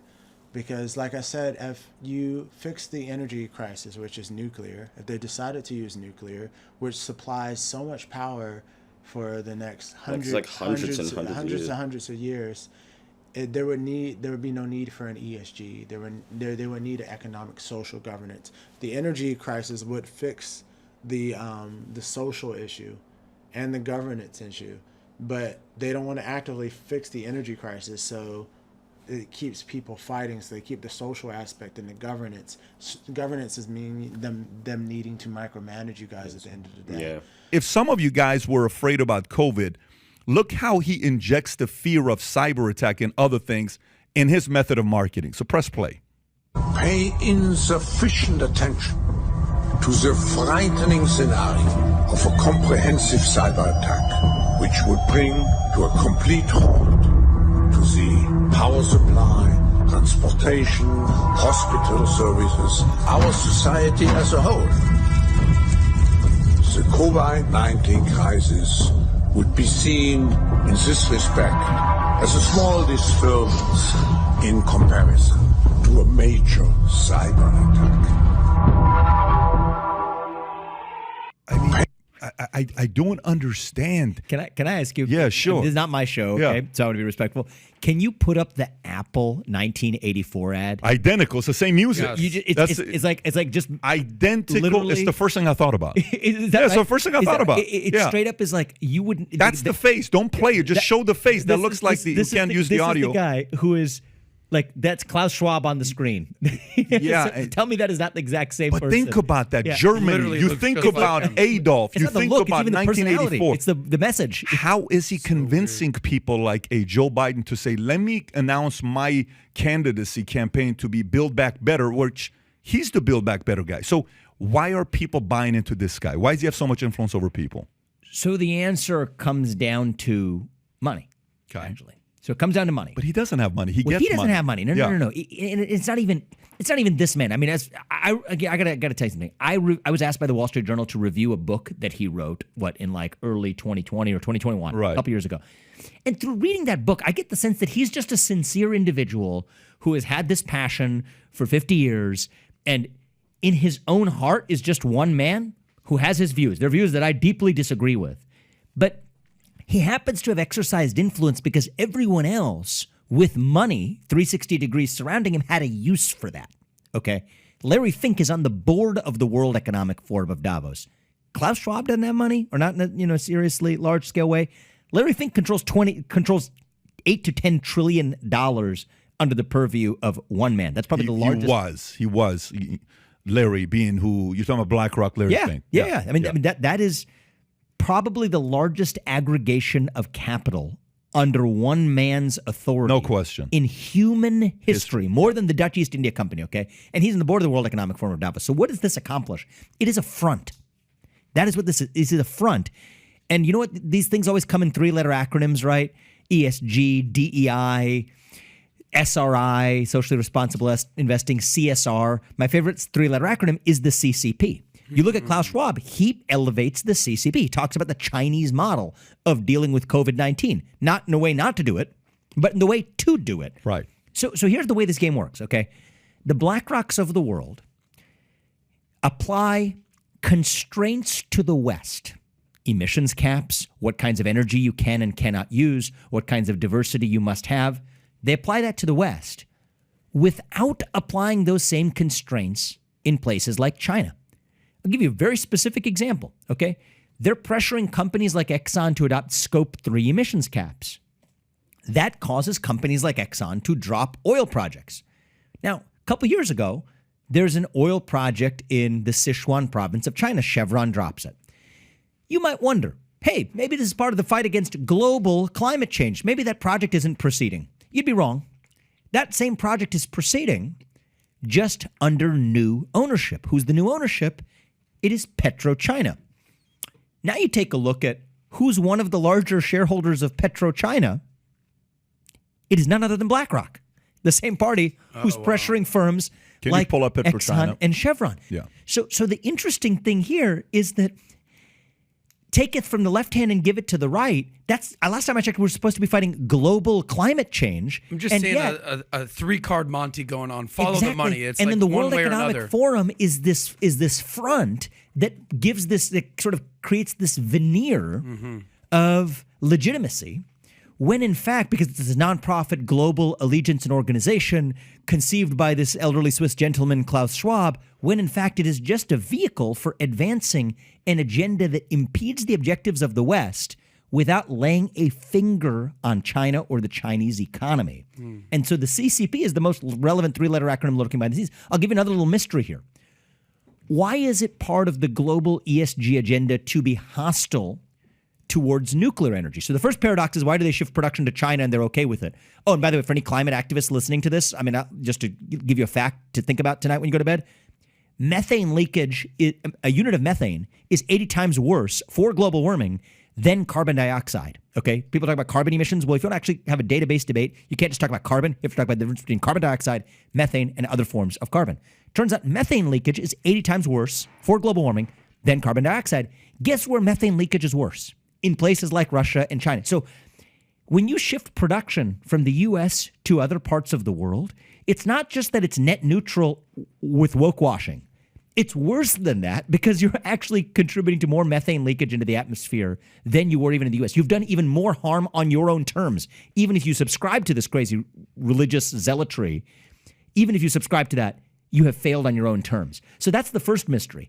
Now, I'll give you a second mystery, and then you see the conclusion. The second mystery is, why are they hostile to nuclear energy? Because you would think if you were opposed to all this carbon emission stuff, you would be embracing the greatest form of carbon-free, large-scale, reliable energy production known to mankind, that is nuclear energy. And yet, ESG funds, like Vanguard's ESG fund, systematically, by rule, exclude nuclear energy. Now, scratch your head for a second and ask what's going on there. The answer is this whole agenda, the anti-nuclear disposition included, is really not about climate change at all. It is about making the West apologize for its sins of the past to achieve a paradigm of global equity. The problem with nuclear energy is not that it is not good enough. It is that it is too good at solving the supposed energy crisis or clean energy crisis, which means you lose the E, the environmental prong as ESG, as a Trojan horse for the S, the social agenda. And that's really what's going on here, is the whole climatism and the World Economic Forum. Each of these is just a front. It's a Trojan horse. It's a vehicle for advancing an equity-driven agenda that the citizenry of most democracies in the West, including the United States, would have never tolerated if you didn't disguise it in the religious veneer of COVIDism or climatism or whatever other secular religion ends up being the vehicle for advancing that. That is what's going on here. So there's people, NGOs, that are tied to the UN, that are actively funding this discourse of people fighting with each other. And you find that out in military situations also, with like weapons manufacturers and people financing these or actively invested in weapons manufacturing companies, that these guys are actively invested in funding one side of the war. And then when one side's losing, they'll buy weapons for the other side. They'll supply the weapons. And it just creates this never-ending warring loophole. There's a reason why there's things in this world that don't make sense. Like, you would think, why are we still at war? Why are we still fighting all the time? Yep. Well, this past Saturday during Berkshire Hathaway's 2023 annual shareholder meeting, Berkshire Hathaway is Warren Buffett's holding company, Peter Flaherty, who is a shareholder and the chair of the National Legal and Policy Center, which is a conservative group that monitors and reports on abuse and corruption of political officials and other organizations. Well, he stood up to speak, and when he did, he linked Warren Buffett to Bill Gates and subsequently Jeffrey Epstein. Watch this. Senators to present a proposal. I am Peter Flaherty, chairman of the National Legal and Policy Center. If we had an independent chair, the company would be less identified with Mr. Buffett's political activities. He's donated tens of billions to the Bill and Melinda Gates Foundation. As Bill Gates explained when the company was still together, although the company bears our names, basically half our resources have come from Warren Buffett. If woke culture is the disease, then philanthropy is the virus. The Gates Foundation bankrolls the teaching of critical race theory around the country, including that math is inherently racist. The Gates Foundation offers a gender identity toolbox, which asserts that gender is a result of socially and culturally constructed ideas. This is a lie. Gender is not a cultural construct. It is a genetic and biological fact.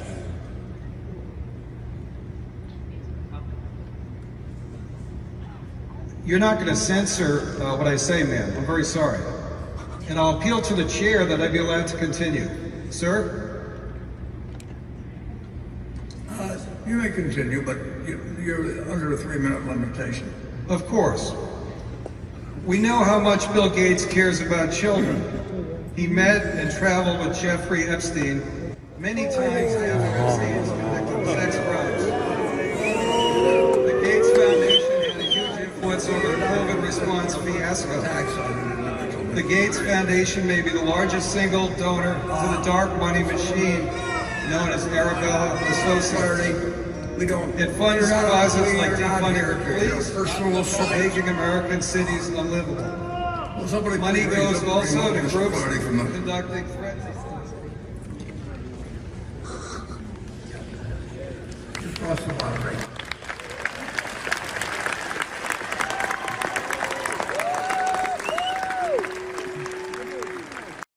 His own way. father. Hold on. Yeah. The Nazis, when they would invade some of these areas, they would set up what they're called Jewish councils, and they would try to recruit local Jews from the population to carry out their bidding against other Jews. Soros was recruited into that, and when he was asked about it in 60 Minutes, the host, Steve Kroft, asked him about it. Was it difficult? Not at all. Not at all. Maybe as a child you don't see the connection. But it created no problem at all. No feeling of guilt. No. Surprise, surprise, Soros' father wrote an autobiography. And in the autobiography, he talks about his son's upbringing and his son's participation with the Nazis, and said it was something he tried to dissuade George from doing and something that he seemed to enjoy doing. So his own father. No way. Hold on. Yeah. I want to slow that down because I did not know this. Greg Abbott, where he was explaining to me what George Soros does, and it's fucking terrifying. That he donates money to a very progressive, very leftist, whether it's a DA or whatever politician, and then funds someone who's even further left than them to go against them and just keeps moving it along. So he's playing like a global game, and that he enjoys doing it. It's like he wants these cities to fall apart. He wants crime to flourish. It's almost like he's an evil person in a Batman movie. And he's got to be deep into his 80s. Oh, it's 92. 92. So you got to wonder, like, what keeps that guy fucking motivated? My name's According, and if you enjoyed this, leave a like on it and subscribe or follow for more. It's 2023 and there's still war. It's set up that way. It's set up that like way. the same way it's like, why we still got this disease? It's It's not- been around for so long, and I'm just like, well, because they're not trying to cure that disease. Yeah, if you look at they're not actively trying to fix the situation. It's- Same with America. It's like there are racial issues and all kinds of atrocities that they haven't apologized for. They don't actively want to fix it. because they get too much profit off people fighting. It fills up their prison system. It fills up their debt. And it sounds inhumane and gross, but these are people going around the world trying to teach people about democracy, and all that they've done is overthrown people's governments, invaded their borders, crossed over their land, and now they want you to be upset about Ukraine. A country that has put so many governments in Africa, that has led so many coups in Africa and other parts of the world, a country that has killed so many of our leaders in Africa and other parts of the world, the killers of Patrice Lumumba, those who toppled Kwame Nkrumah, those who killed Nasser, those who killed Muammar Gaddafi, today are coming to teach us about democracy. A country that has been built on brutal force, on enslavement of other human beings, on the humiliation of Africans, the exploitation of Africans, the plunder of Africa. Like I said, NATO expanded to Russia's border, not the other way around. Yeah. But then obviously we don't see it like that.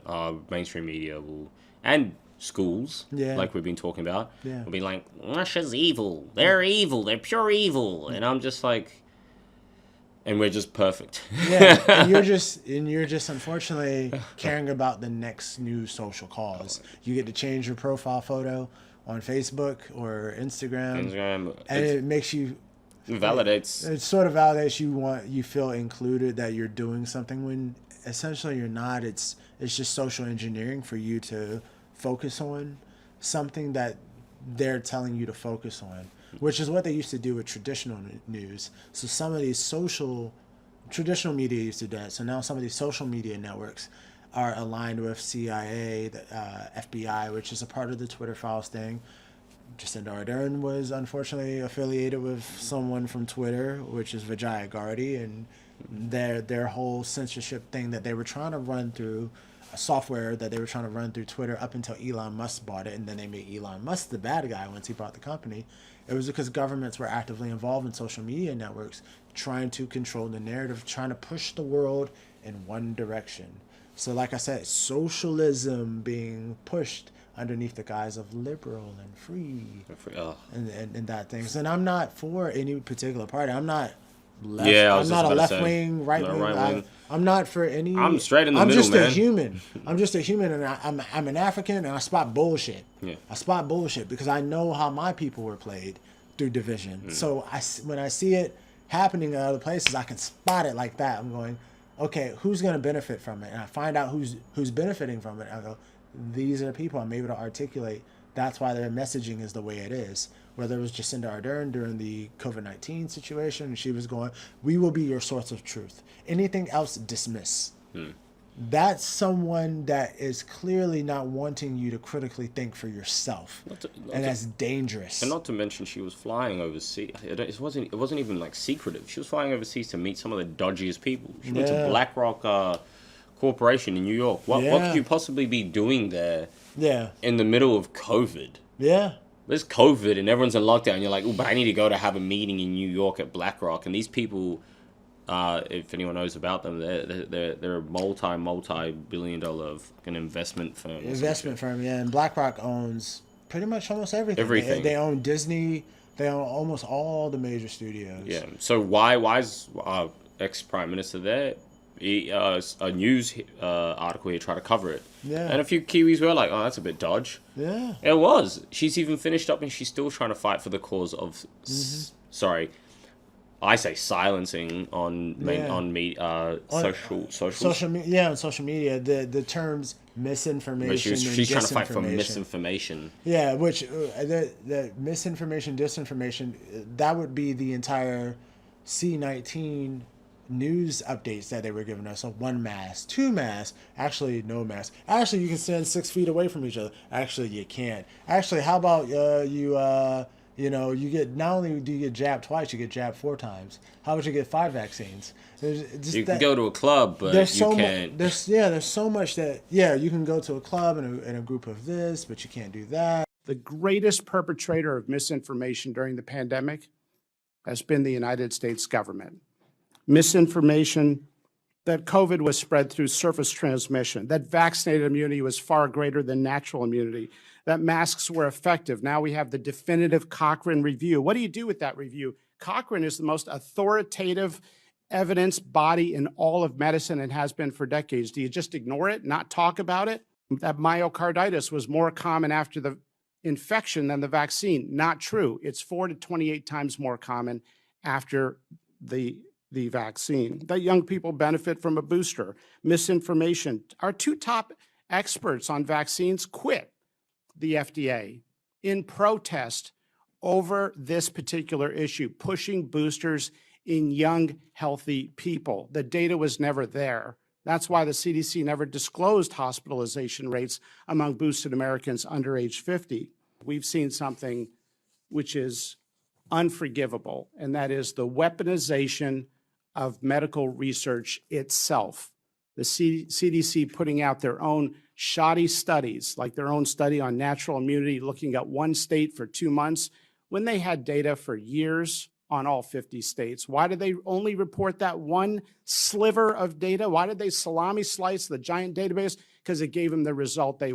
There's so much that we can point out and just go, well, that was disinformation that you gave us, and you said the virus was going to protect, the vaccine was going to protect us from catching the virus, and that wasn't the case. We still could catch the virus. You know, just making these sorts of remarks. But your general public, you kind of look at it as like, oh, well, they'll deal with it. They're plebs. They'll just deal with it. Yeah. Which people did. People didn't really question people don't have a choice but to assimilate and sort of deal with it. But now that's why people are hesitant about taking that new census.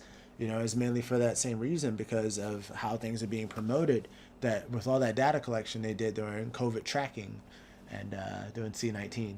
So with climate, back on that, it's changed. It's always changed historically, and it's not much we can do about that. The planet can take care of itself, but if they actually care to fix our planet, they provide nuclear power to places that need it and that could sustain their country.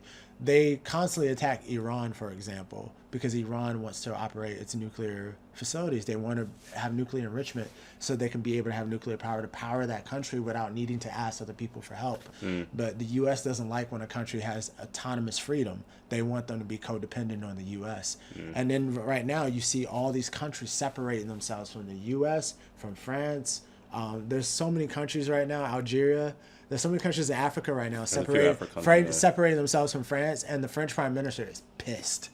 But we're tired of colonial powers, and we're tired of being exploited by Western countries that have committed atrocities, and then they want to talk to us about democracy, and then we're okay as long as we're underneath their thumb. And no, that's not how the world works. The world works from everyone having their own sovereign governments. But that's a dangerous sovereign thing. Governments. You need to respect each other's cultures, each other's borders. You can't impose yourself on other people. Back to the socialism thing. You can't impose yourself on other people. And that's what Russia is also saying right now. He's like, I want us to all have our own sovereign governance between our countries. Russia just got rid of a $20 billion debt that Africa had owed. Oh, yes, they did. They paid, yeah, post World War II. So shouts to Russia for that, you know. And Africa holds no shame in the relationship that they have with China, because China is actively investing in their country the way the West didn't want to. Because the West benefits off Africa being suppressed. It's the biggest continent on Earth. And with a lot of valuable resources, and they actually didn't want to develop Africa. You know, because that's the thing is what I try to explain to people about Africa is if anyone ever does even a tiny bit of research, the GDP of that country would be enormous. And why would then you don't need someone's help? So it's that whole, you know, you're feeding yourself kind of thing. But if you keep feeding someone, they need to keep coming back to you. That's the whole power play that Kels is talking about. These countries, a lot of Western countries, where it's the UK, the States, France. A lot of their money they actually make as a country come from third world countries. So there are countries like, I think even Portugal, if they were to stop dipping their fingers in these third world countries, they would actually lose a lot of money. So it benefits one person, but not the other. Yeah. So obviously they don't want you to look after yourself, because then you won't need them, and that's going to be really bad for their own economy. Yeah, exactly. Which is, it's just selfish, and it's obviously just hungry with power. That's just simply put. Yeah. You know, and again, you have to remember the thing about power in these countries. When someone's desperate, they'll do almost anything. They'll do anything. So you know? if it means they're about to lose a country, or a country, whether it's Iran or something, look after themselves with their own energy. It's no. We're gonna lose them. How do we get them back? It doesn't matter. It's like, how can we get that customer back? If they have to bomb the whole fucking country, then I'm bombing the whole country. I don't care if they don't care if they have to kill kids. It's the same thing with the whole like mutilation of kids and trying to get kids to change their identities. It's like, how can we get a consistent customer? Pfizer clearly have no shame in that. You know, most pharmaceutical companies, they want a recurring customer. They commoditize things that we already get from the earth. It's down to vitamins. If you go to your grocery store, there's lists and lists of vitamins everywhere. But essentially, all they've done is they've packaged a nutrient that you can already get from just eating the right diet and the right food. Now they put it into a pill form that might have other things in it, but it's just to create and commoditize you into being a customer. The gym at the end of the day is also another commoditization of something that we can get naturally from just going outside and running at a park. Yeah. You know, or using our environment for our own fitness. But this is how business works. And in business, there's not a lot of ethics involved. So if you go around this at universities and throughout all your life thinking that the world is just peaches and cream and everyone's actually trying to heal the planet, no, they're not. And they're actively invested in this and I would say redirecting you in a direction that just keeps you in a constant state of frustration. So whether you're frustrated about men, women, patriarchy, climate, you're just this one emoting person that's just angry about the entire planet. And then you wake up one day and you're 40 and you're like, wow, I've been angry for 40 years. I think it's time for me to cool down. You've wasted an entire life. And you think you're fighting against a system of colonization or colonialism, and you're actively participating in a new form of it. You're saying you're fighting against fascism, but your behaviors are fascist. You know, like in terms of a protest, like the women's Let Women Speak protest. Or it can be in the context of, you know, you saying that you don't like racism, but yet you're doing reverse racism on Caucasian men and trying to omit the fact that these men had wives, that these men were not isolated. They didn't do all of this on their own. In order for them to keep having kids and more toxic male babies, they had a wife. That there's no such thing as just, it's all men. There's families that were actively invested in trying to get benefits out of this planet, and some of them committed some atrocities, but they did have wives there. So Caucasian woman, or a complaining Caucasian woman that they call Karen, Karens were present. They were present and they were actively involved, and your family, your great-grandparents owns farmland somewhere in this country or somewhere in some other country. They own assets so that you benefit off of. Or business. How effing dare you sit around and talk about how impoverished you are as a female. And it's like, no, you come from privilege if you're from a Caucasian background. If you're Caucasian, you don't come from privilege, you kind of wasted your privilege, because we speak your language. We speak English. We're not speaking any other language. So it shows the power that you guys took as one of the last countries to colonize the planet, because empires have always ruled over land. It's just that the English and maybe the Spanish Empire, some of these empires were some of the last, so that's why Spanish is prevalent throughout South America and North America and different parts of the world. You know, so and I guess France, the French as well. Frenchies. Yeah, I'm part French, so I can say Frenchy. But nevertheless, I'm part French by human rights atrocities. It's not because my African ancestors wanted me to be part French, you know. But that did put me on a path to want to understand how the world works. Benda like has his great education from just coming from a great family background, and my education came from me just wanting to understand what the F happened to my people as African Americans. How do we end up in that position? And I saw that division was the primary factor of how they got people to separate, and they disadvantage other tribes by offering goods and trying to separate us.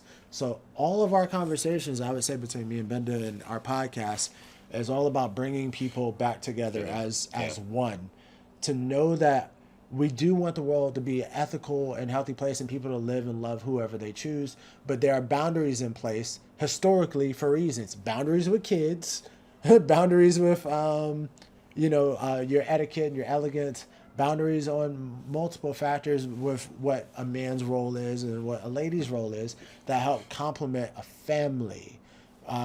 Marriage, and that, even in that regard, it's not about, you don't get married for your happiness. Marriage essentially is for children. It's about, you're coming together going, I'm committing to making a beautiful life with these kids I'm bringing into this earth. It's not for your own gratification. If you feel happy and you don't feel happy, and then you can divorce one day and go find somebody else, you feel that way until your country ends up in a war scenario. And then you'll realize, oh crap, I'm a single mom. Where's the dad at? Oh, why was I not choosing good men? Why was I just out winging it all my 20s and my 30s, whatever the case may be? You become a lot more practical about what matters. In a war scenario, you figure out very fucking fast what matters, whether that's food, family, shelter. These are the things that matter on earth. That's it. You being able to have good health, having shelter over your head, having food, having good family, and being mindful of how you treat each other, because we're all in this together. Just because you have the advent of a smartphone doesn't mean the world has not changed and it's not a dangerous place. Yeah. Don't get lost in your access to excess and think that you're above other people. Then now you don't need the other gender, and now you can just be whatever you want. You be a human cat for all you want. You wear a cat costume and make a cat TikTok until a bomb falls on your country, and you go, oh God, this is the real world for 80% of the planet. 80% of the planet don't think the way that you do in the West. And they live a very grounded reality where they don't need 32 flavors of Mountain Dew. They have things that matter. They're minimalist. Some of these people in New Zealand are Kiwis. They like talking about minimalism from a fashion aesthetic. But you need minimalism in general from a spirituality perspective to stay biologically grounded, to know you need men and women and what we serve and the purpose we have on earth. And it's not Disney. It's not your favorite movie. It's not The Notebook. It's not, Lord of the Rings. It is, we need each other on a grounded level for what we deal with on a day-to-day basis, and how to treat each other and give each other good guidance and provision. So we were talking about wage gap. So wage gap is something that is also non-existent. It's not something that is actually prevalent. Matter of fact, women are paid much higher than men at this point in time during this day and age, because of affirmative action and social programs that are in place to make sure that there's equitable hiring, and they're hiring according to ESG. And there's some women that actually hate that. There's women that don't want to get hired because they're queer and they have a short haircut, or they're a minority. I've got friends that have complained about that, where they realize they got a job literally as a check mark. Just because you were a check mark for that company, it's going to make that company's credit score look good. I think it's one of those things that it's just a myth that's been around recently, especially when I was growing up as a kid, and especially for really young girls, that's the thing that always shout out, men get this on the dollar, and I'm like, where do you get this from? Yeah, where do you get this special rate? As far as I know, everyone at Burger King makes the same. Yeah, I don't know. Everyone at BK behind the fryer makes the same fucking rate. My first check. Thank you, sir.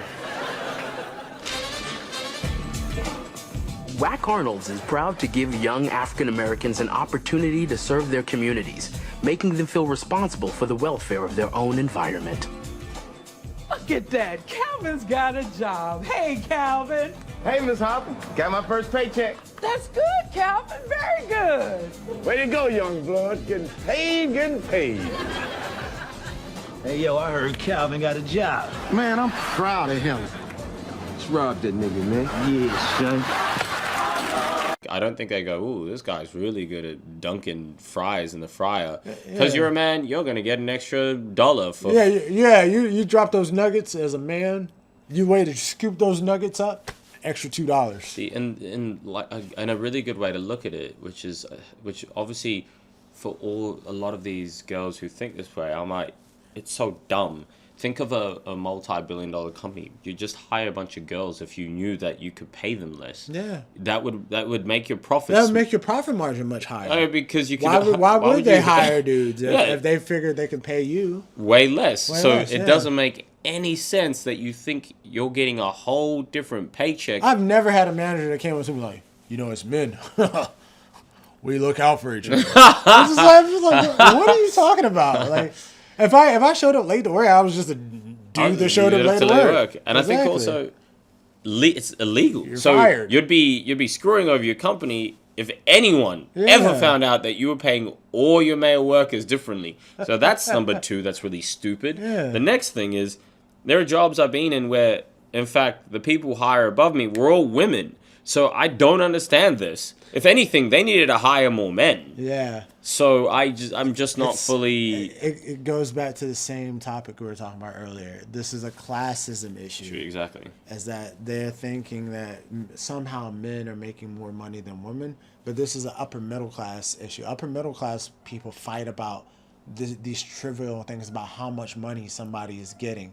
People that don't come from that upper middle class environment, that come from a grounded socioeconomic environment or more educated socioeconomic environment, they know that that's a trivial argument about you're getting more. I'm getting more. Whose dick is bigger? You're having a dick flashing competition with a man, and unfortunately, some men's wives or girlfriends are trying to dick flex against each other about whose pockets are bigger, and you're posturing.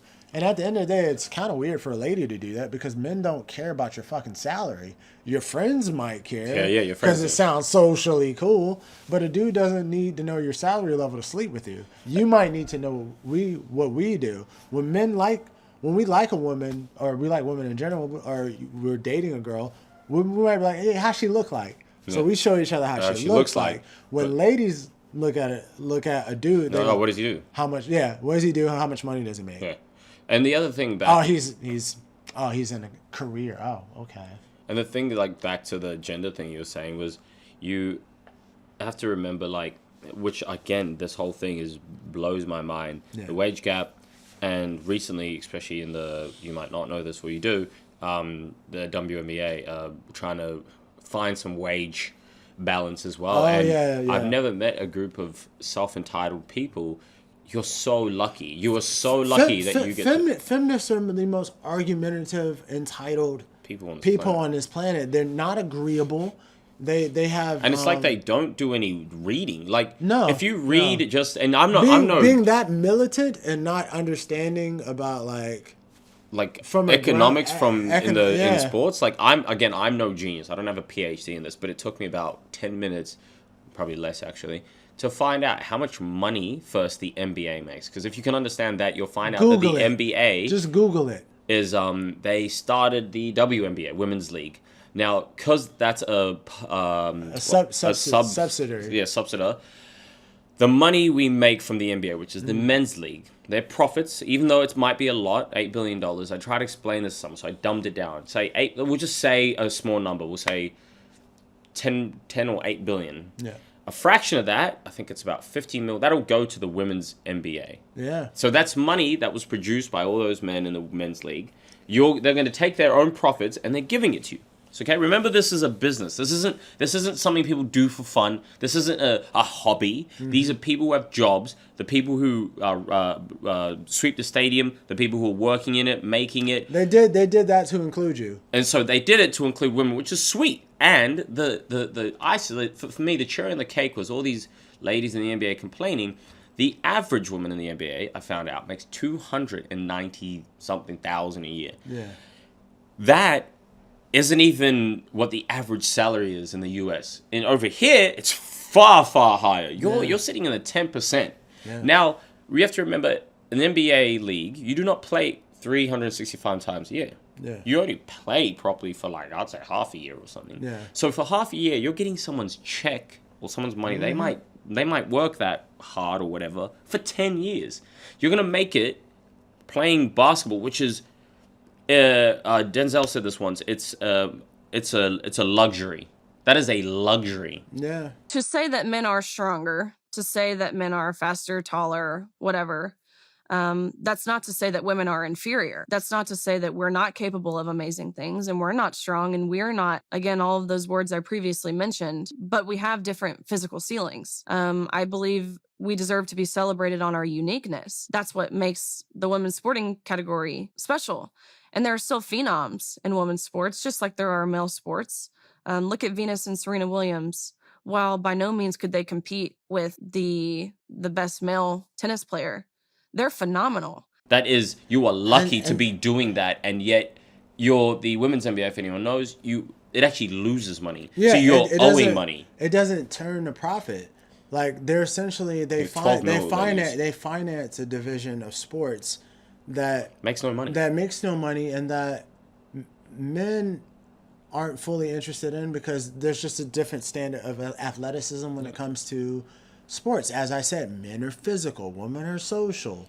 And women don't even want to watch women's leagues. Women don't watch women's sports. So how you expect to watch it dudes? And so if it's not turning a profit and they've decided to create a lane for that, that's an admirable thing that you can't even sit and complain about and go, women aren't included. It's even right now with the women's like World Cup soccer, rugby. We want more money. Rugby stuff. No dudes are watching women's like World Cups of rugby and soccer. It's not saying men aren't everything, but women aren't even watching it. So why are you trying to gain more money for something? Money for something that is just unfortunate. You just chose a career field that, as the gender that you are, people are not interested in watching it. And also, if that's like me getting upset that a lot of men aren't tuning into. Dudes doing a Victoria's Secret show. Yeah, or a fashion show where we're making dresses and we're like, oh my god, we're not getting the same salary as like America's Next Top Model. Of course, I would expect not to. That's as two straight males designing dresses. And the thing is, like, I would be on my knees thanking God every day because not only I don't know a business on the planet that loses profits. Yet still going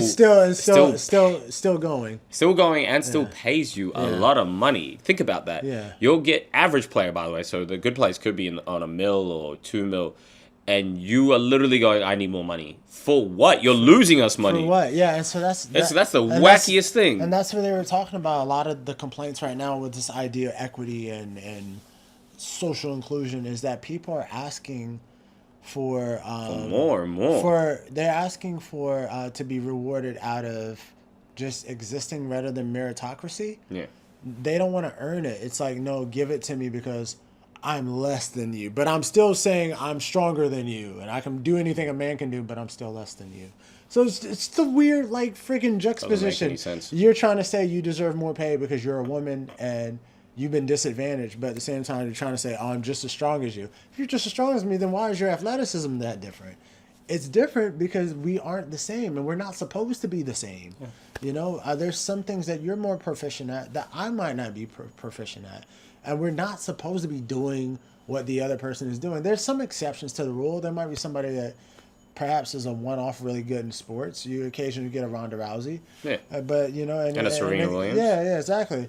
But, you know, we don't want to put shame on ladies, but, you know, the top chefs are all males, you know, and ladies are supposed to be like, you know, supposedly the best cooks, you know, and then the whole joke, like, she's in the kitchen. All the best fashion designers are men. I mean, Vera Wang is a man, a lady that, you know, was a man or whatever the case may be. It's a dude. Yeah. But Vera Wang is like, Dolce & Gabbana. Yeah, all the top designers are dudes, you know, but ladies are good with different things that they're known for, like social things that men aren't. We don't have that ability to be emotional in a different way, to be nurturing in certain ways that women have the ability to be nurturing as well too. Because if you're a soft, nurturing man in a very hard, dangerous world, you could die, and you're not capable of protecting your own family. So that's why men aren't necessarily known to be that way. Of course, there's some male nurses that might be nurturing or whatever the case may be, and that's good for, you know, the medical field or whatnot. But on a societal level, you need more of that masculinity in place as a provision to protect other people, other women, other children, and other men. So, you know, we are the first line of defense when a war breaks out, period. And there's nothing you can change about that. If we send a woman to war and she gets kidnapped, that can be a cluster F that I don't think most women examine. I mean, they got TV shows right now which are asinine. Like there's like NCIS LA, and we got some chick that's playing like she's like I think she's like a Israeli or Arab like military officer. But if she gets, you know, and they always tend to flash in the U.S. these Israeli ladies holding guns, because in Israel ladies and men are made to join the military. Yeah. But in America, there's a lot of bad things that happen when ladies join the military. There's a lot of ladies that don't make it out of the training camps because they got raped and killed. You know, so it's so many Mexican girls that have just gone missing from joining the U.S. military, being like, I needed money, and then they couldn't find her body, and then they found her body, and she got ransacked, but the case got closed, and then there's no real investigation. But if a woman gets sent out into war, if she gets captured, the trauma behind that is terrible. And then then they're trying to promote it through TV like it's something practical. There's nothing practical about a girl running around with an AK-47 in the middle of a war zone. I think also like the whole military. If a girl gets captured, all the men are gonna want to go save her. So you risk getting all the men killed because one lady got captured. So it's just like I think it's also a way to like get men to join the military as well. I was watching this guy talk about it, and he was there was a girl who is always on TikTok or Instagram, and she's in her military gear, and he was stating there's some OnlyFans chicks that are on. And then he was saying most of these girls aren't actually in the military. He himself is in the military. He's like, first of all, they don't all look like that. That's definitely. Yeah. And this girl was definitely not in the military. Yeah. And he just pointed out a few simple things. He was like, the way her gun is holstered, this. Yeah. And where she's holding her firearm. He was like, she's not in the military. And he was like, this is just another way of getting guys. Yeah. Like, whoa, the girls like that in the military? I'm going to join. They're using it to incentivize men. Men, yeah. But back to the whole idea of wage gap. The reason why there's a wage difference is literally off the choices that ladies choose. Yeah, it's as simple as that. For career fields. Most ladies choose social-related career fields, whether that's librarian, human resources. You all heard of Karen in HR. Human resources, that can be nursing, that can be hospitals, that can be hospitality, that can be travel and tourism. A lot of ladies in tourism. Travel and tourism. That can be a fashion buyer. They're flying around and buying clothes in different countries, but it's all social related. Yeah. It's got nothing to do with you've been disadvantaged from not wanting to do tech. It's not women. Women aren't known for that. Now there's some exceptions, but they're not known for that. And also, men are introduced like tech from kids. We like technology. We like gadgets, gizmos, toys. We break stuff apart, put Legos back together. That's a boy thing. And no one said like you can't do this job. Like I don't know any place especially in Western country where someone's gone, yeah, we can't hire you because you're a lady. Yeah, like maybe. If anything, they advertise to women sometimes. Maybe and maybe it was at one point where they didn't want to do that. Also because of the distraction and the efficacy of being in a work environment and having a woman around or a beautiful woman around can be very distracting to some men. There's some workplaces that they don't want a bombshell in their business because they're like, it's just gonna hurt. You know, my men and my team's ability to focus. We don't want that type of energy in here. And then you don't want to hire somebody that's also might be such a social person that they're gossiping and then they're going to become an activist inside the company. Now you got to deal with an activist lady who's just like a nutbag. So yeah, there's multiple reasons. It might have happened in the early 30s, but remember, the hiring of ladies in the workforce was because of Nicholas Rockefeller. Because he realized there was a whole demographic of women that they couldn't tax in the U.S. So he started financing feminism movements in the U.S. in the 1950s because he wanted to get women actively involved in the workforce because that was 50% of a demographic that wasn't taxable.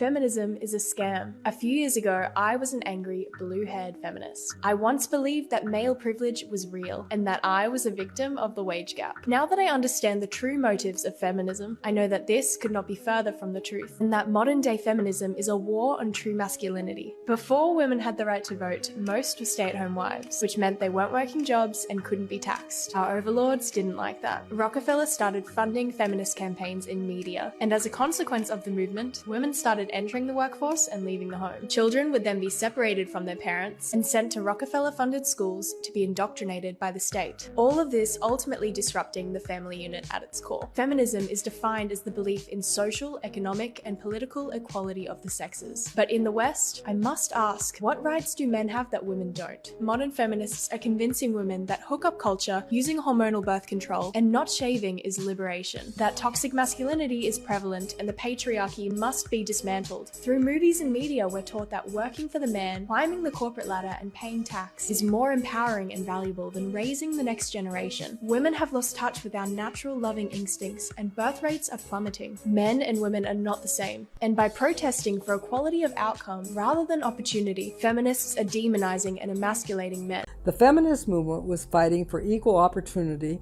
for women in education and the workforce. The sexual revolution was fighting for all sorts of sexual freedoms. Cosmo, we pretended that this sexual revolution was a freedom for women. It actually was not. It was actually kind of a slavery.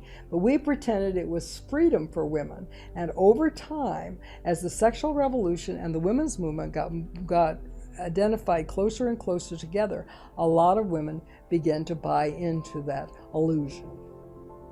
I was a feminist when feminism was about equality, giving women an opportunity to find their rightful place, particularly in the public world, which was tremendously important and exciting when we achieved that. But what feminism today, to me, is all about advantaging women at the expense of men. And it's become very much caught up in the demonization of males. I came across an article I wrote 40 years ago where we just started to notice how badly boys were doing vis-a-vis girls. What was becoming very obvious is there were also a lot of boys falling behind and not achieving their potential.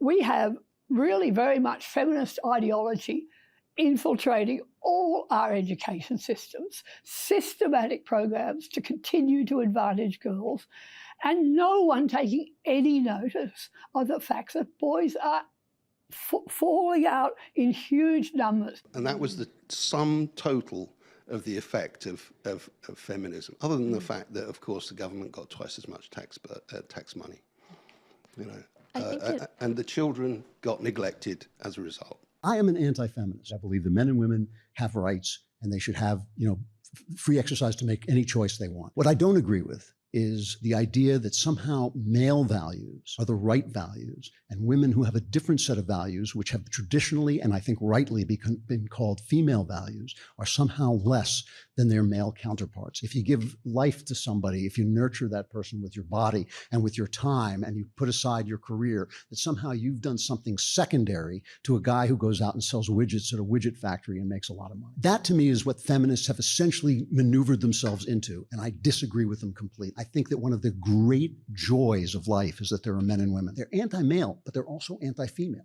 They're anti the values that most women hold. Don't let people tell you that your secret dreams, your deepest dreams, are somehow invalid because they don't serve their political purposes. That is my problem with feminism as a political movement. She gets up and she says, Patrick, this is very hard for me to say this. And let me tell you why it's very hard. I said, what's that? She says, ever since in high school, I wanted to prove to men that I can beat them. So when I graduated high school and college, I opened up my salon. We do very well. I've made millions of dollars. My people and my work that work at the salon, they do very well for themselves. I drive a nice car. I have a nice house. I have money. I have millions. I don't worry about any of that stuff. You know what decision I made last night? I said, what's that? She says, I want a husband. I no longer want to compete with men. I need them. And I'm like, what? She's saying this in front of 2,000 people with her sister sitting right next to her.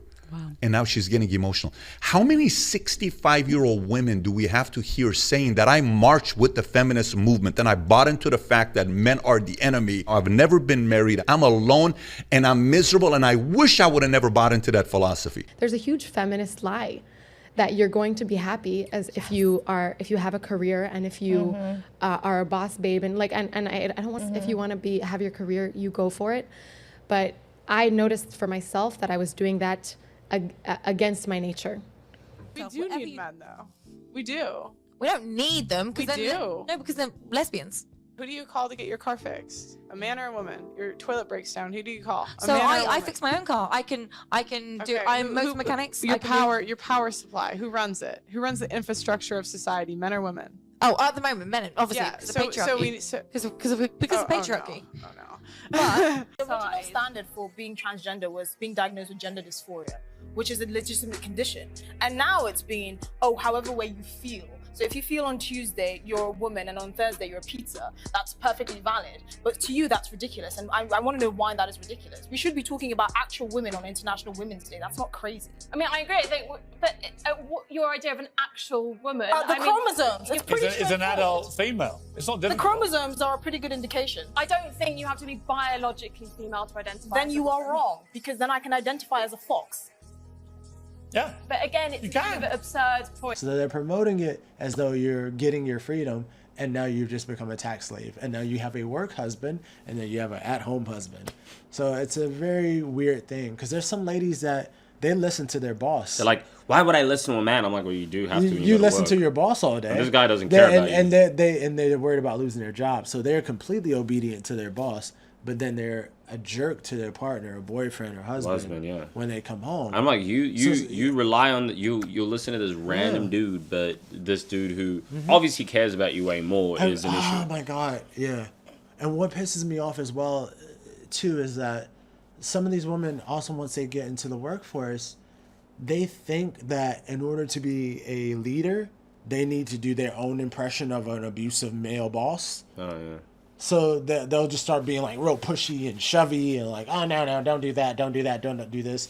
And so their only reference point on how to be a boss is an abusive male boss, which is very fucking weird. The whole flexing thing too, and the men's haircut, that Arm & Hammer, where that old poster. Yeah, that old poster. So it's that feminist thing, but it's masculine. It's them copying men. Your only reference point of being a leader is to act like a masculine male. It's like, what are you doing? Yeah, it's real weird. And you don't have to be a jerk to be a leader. There's some people that they think as soon as they become in management or a boss, They have to be a I've dick. got to be a mean. You can get a work performance out of anybody, either being kind or being a jerk. Now, the issue with being a jerk is you might still get the work performance out of them, but they're going to resent you. Yeah. And the moment you slip on a banana peel, no one's going to be there to help you, because they're going to be like, that person was the asshole. Oh yeah. Or you can just do it by being kind, and you still get the same work performance out of But people. you might get better actually. Yeah, I found talking to people as adults. And I found that nurturing, being nurturing. I found that I got it which better. women that's a gift women have naturally, nurturing. No, I was just saying I found that worked better. I think you treat anyone with respect or like an adult. You shouldn't be surprised that their work ethic is better. They're not as stressed. They're not as freaked out. They can be truly who they are. Yeah, exactly. Yeah, that's kind of what I have to say on the wage. And then the other thing was just literally about abortion rights. Here comes Karen. I just want to read you this poster that I have because I hear a lot of pro-lifers say that life begins at conception. So my poster reads, "Life begins when you understand living women matter more than potential babies." Boy, that escalated quickly. What is it? What do you mean? If it's a potential baby, what is inside of a woman? It's a fetus. Is it living? No. How can it grow if it's not living? Actually, that's like saying if an acorn is a tree. When does the fetus become living? That's actually a good question. Sheer fucking hubris. But that line... Yeah, of course, because you don't know it. Because it's living. It's living.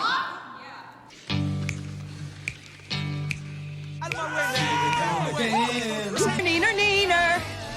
Hey guys, I found a way through. Over here by the rim. Come on. Yes. Hey, Buster, how'd you get in here? This is my womb. Get out of here.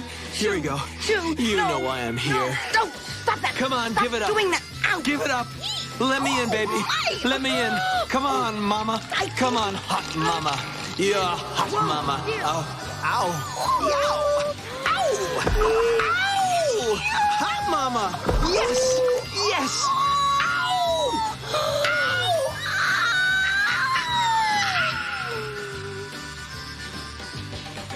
Well, here I am, all conceived and nowhere to go. You're fundamentally denying science to validate your opinion. You actively deny science, ma'am. How am I denying? What science did I deny, Darby? What's it do? Would you like to see? Yeah. Okay, so let's look at some posters over here. But you don't have to be here. I need you to tell me what science. You just made an accusation that I denied science. What science did I deny? That it's a child inside of you. It is a clump of cells when I'm a clump of cells. What makes me different? Oh, it's an emergency. I see what you're up to. You think that because you have a son and because you're pregnant, you deserve special consideration. Oh, no, I would never ask for special consideration. Let me tell you something, Missy. Accountancy is filled with hardship. It's nothing but sacrifice. Hey, if you wanted something easy, why don't you become like a dental hygienist or a car rental person? You know, when I had a bleeding ulcer and I came out of the anesthetic, what do you think the first thing I said was? Somebody's loud and opinionated. No. Boy. Where's my adding machine? Where's my calculator? That's what I said. And let me tell you something else, young lady, huh? Hey, I have a kid. Here's shoes, have a drink. La, la, la, la, la, la, la. Go ahead, guess. You mess with my mother, you mess with me. That you were born? You were born. So you don't. What you're arguing is that anything that is not born is not valuable of life. I did not say that. It's subjective. So when does a child or fetus or clump of cells, whatever you want to call it, when does this clump of cells or fetus become living? When it can sustain its own life. What? But when is the sustainability? No, when is sustainability? 21. About like 30 weeks to born, like. Because how do you sustain life? Like my newborns aren't sustainable. You can't just have a newborn and they just live on their own, right? Right. They're not sustainable. They need help and assistance to survive. Doesn't have a penis. What? You have to tell him about girls and boys. Not at this age, honey. No, I mean, just tell him why we're different. No, you do it. I told him about the potty bit. All right, take Julie. Go see Daddy. Go see Daddy. Mikey, Julie is a girl, and you are a boy, okay? Little boys have penises, but girls don't have them because they don't need them. It's like Mommy. Mommy is a girl, so I don't have a penis. But she's got some set of balls. But Daddy is a big Penis. That's right. Here we go. What's that? A penis. This one? No penis. That's good. He understands. What's this? Tough call. So is a newborn not worthy of life? Is a newborn not worthy of life? I do have one thing to say to you. Aren't you standing right next to him? This bitch, please. How is it that when my mom was in college 30 years ago, she was protesting the exact same thing that me and these wonderful other women and men on this side had been protesting? How is it? Why? Why are we still protesting? Why are we still having to talk about this issue? It is a basic human right to have an abortion, to have a choice. The reason we're still having the question is because some people don't want to accept the natural consequences of heterosexual sex and be inconvenienced by another human life and want to selfishly choose to end human life in order to have their whims met. That is why you're still arguing.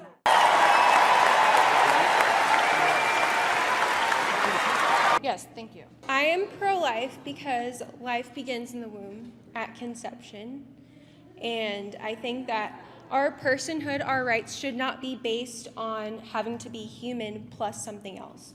That's exactly what happened with slavery, where we were told that you have to be human plus not black. And now we're saying that you have to be human plus a certain age, or human and in a different location. And so really what abortion is age-based discrimination. Black people weren't seen as humans. They weren't seen as human beings. Black people were not seen as humans. They were like... The Supreme Court actually said that they were 3/5 a human person. Just like how you all have denied that a child in the womb is a human person. No, it's not. No more writing our representatives, no more marching in the streets. We stop them where it counts in their fucking bank accounts.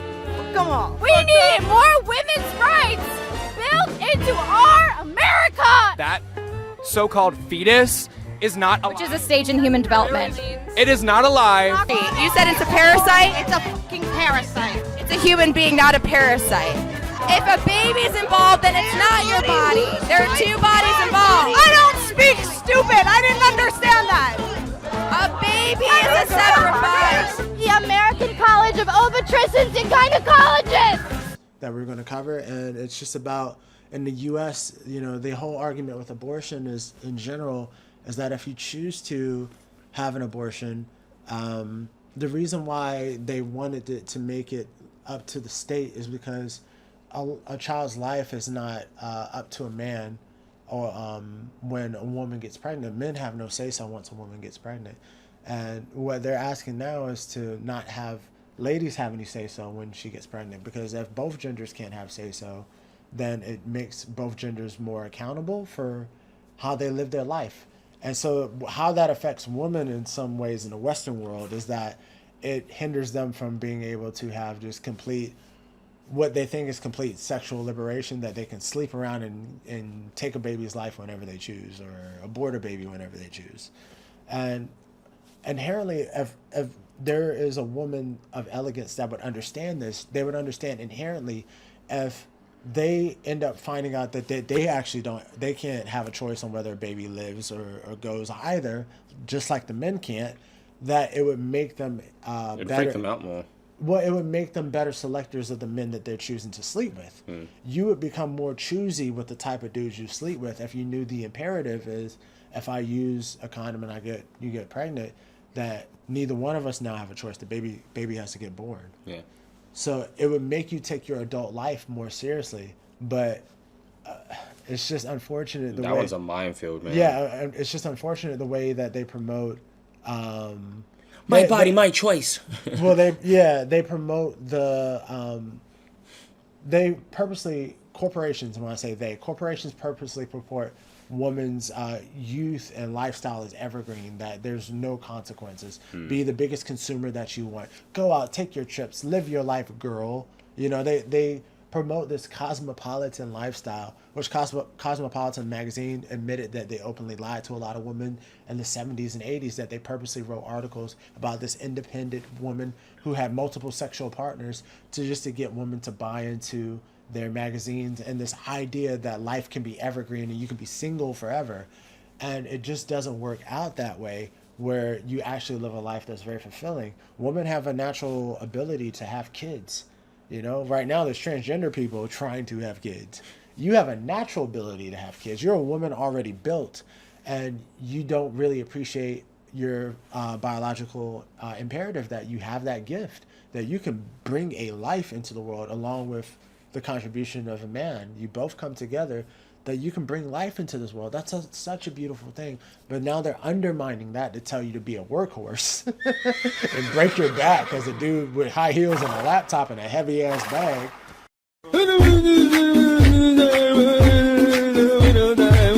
Rather than saying like, hey, there's benefits to you actually being who you are naturally as a biological woman and not expecting the worst of being in a position of you might feel like you're going to get taken advantage of by some man.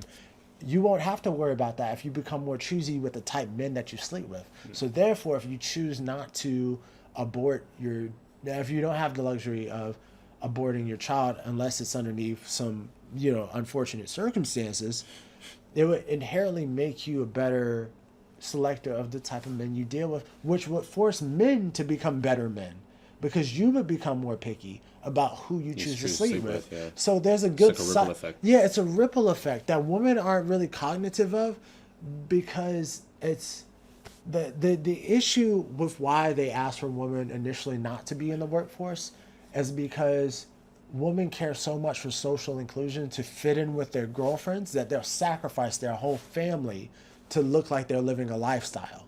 There's women right now that would rather have their Instagram than be in a stable relationship because they want to feel socially included.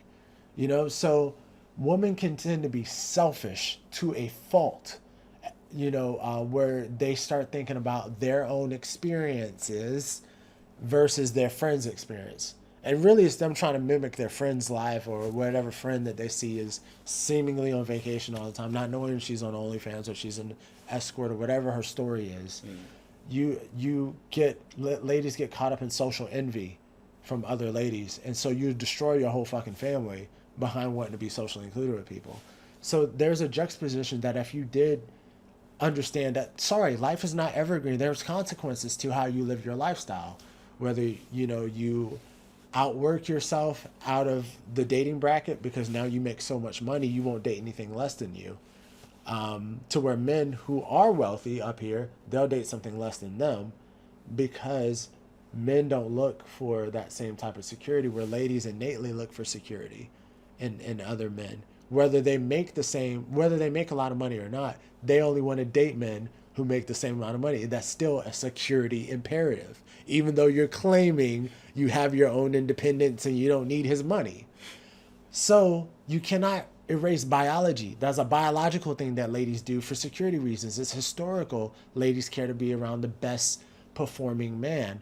But the thing is that you can single yourself out of a dating bracket. And so at the end of the day, when it comes to abortion, is that if you made better choices than the men you selected, you would inherently make men better men, which is what you're asking for. So now to see if you will do that, that's a whole different subject. Or do you like being able to just abort your child whenever you choose, or whatever the case may be. So that's the reality of the abortion argument in the Western world, that you should be more choosy with who you sleep with. And men should be as well, too. And I think a lot of men are realizing that. That's why a lot of men are leaving Western countries, finding wives elsewhere, because they need that balance of femininity to balance out their masculinity. They don't want to come home to a masculine woman who's fighting with them all the time, who's trying to, like I said, trying to do a dick flashing competition and trying to see whose dick is bigger with a lady who just doesn't understand that, like, you complement men in another way. That's how you were born. You were born because a male and female came together and had you. There's a role we both play on this earth. And it's not saying one is better or less than, but you're not supposed to be out fighting a war. You're just not. It's not your job. And you know that innately, because if someone breaks in the house, you're going to look at the dude at the end of the day, and you'll lose respect for him if he can't protect you, So let's not pretend everyone is Ronda Rousey or a female John Wick, or any of these lady superheroes that we've seen in these Marvel movies that are trying to portray, ladies can go around and just like kick a bunch of ass, and that's reality. It's not. There's no female CIA agents looking like Charlize Theron doing flips with guns. Cut the shit. Anyhow, that's the reality of abortion. So make better choices, you'll make better men. So that's why some people have an issue with that. And also, just valuing life and valuing what you're doing. Just know what you're doing. Don't go out and be winging life left and right, Men like intimacy. We like hooking up. But, just don't go out and just wing everything with your life and bring a life into this world in unfortunate circumstances because you think life is evergreen and you're just going to let the government be that kid's dad. Terrible, terrible decision, because you're going to raise another generation of a child who's lost and doesn't have a stable home. And we need each other at the end of the day. So anyhow, yeah, that's it. Yeah, I agree. Yeah, you hit the nail on the head. That's yeah, right. Don't forget.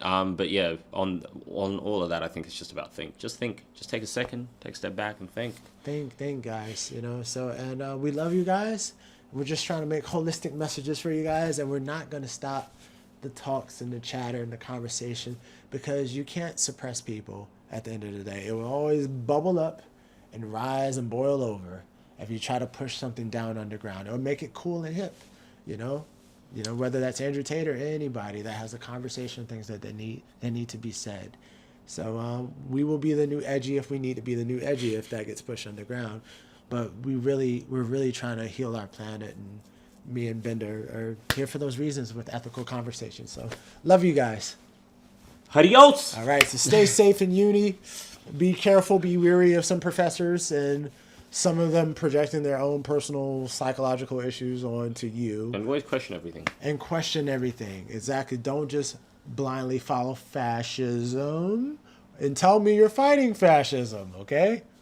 Love you guys. Adios. Dudes Brewing. We out. Peace. When the song over, you gotta repeat it. You know my name, I ain't gotta repeat it. Your bitch keep hitting me if I don't need it. Feel like Mike Jackson, I tell her to beat it. Ain't got no money, them niggas deceive it. Rolling or some of that. Yeah, hey, been getting money since sipping on Similac. Hopping that bitch and I'm taking the scenic. She getting mad at me cause I've been cheating. Packing my shit up and baby, I'm leaving. Get out your feelings, it ain't come the season. Hey, sucking on titties like I've been teasing. Kicking on me like I've been grieving. Running that check up for no reason. A bird party, chillin' with your shorty, got my Celine's on. You should've seen it, you should've seen it. Nigga, I mean it. After the bird party, you should've seen it. Thank you, Jesus. All of these bitches straight out Wilhelmina. I'm in the field, I feel like Willie Beeman. Drinking no soda just like Kellen Keenan. Hating that niggas be plotting and scheming. They playing offense and I'm playing defense. Hit up they bitch when I speak to my reasons. Put on name up to my horses start creasing. Put up with Ricky, we on DXD. And every time is they looking like Lisa. Brand new Nikes.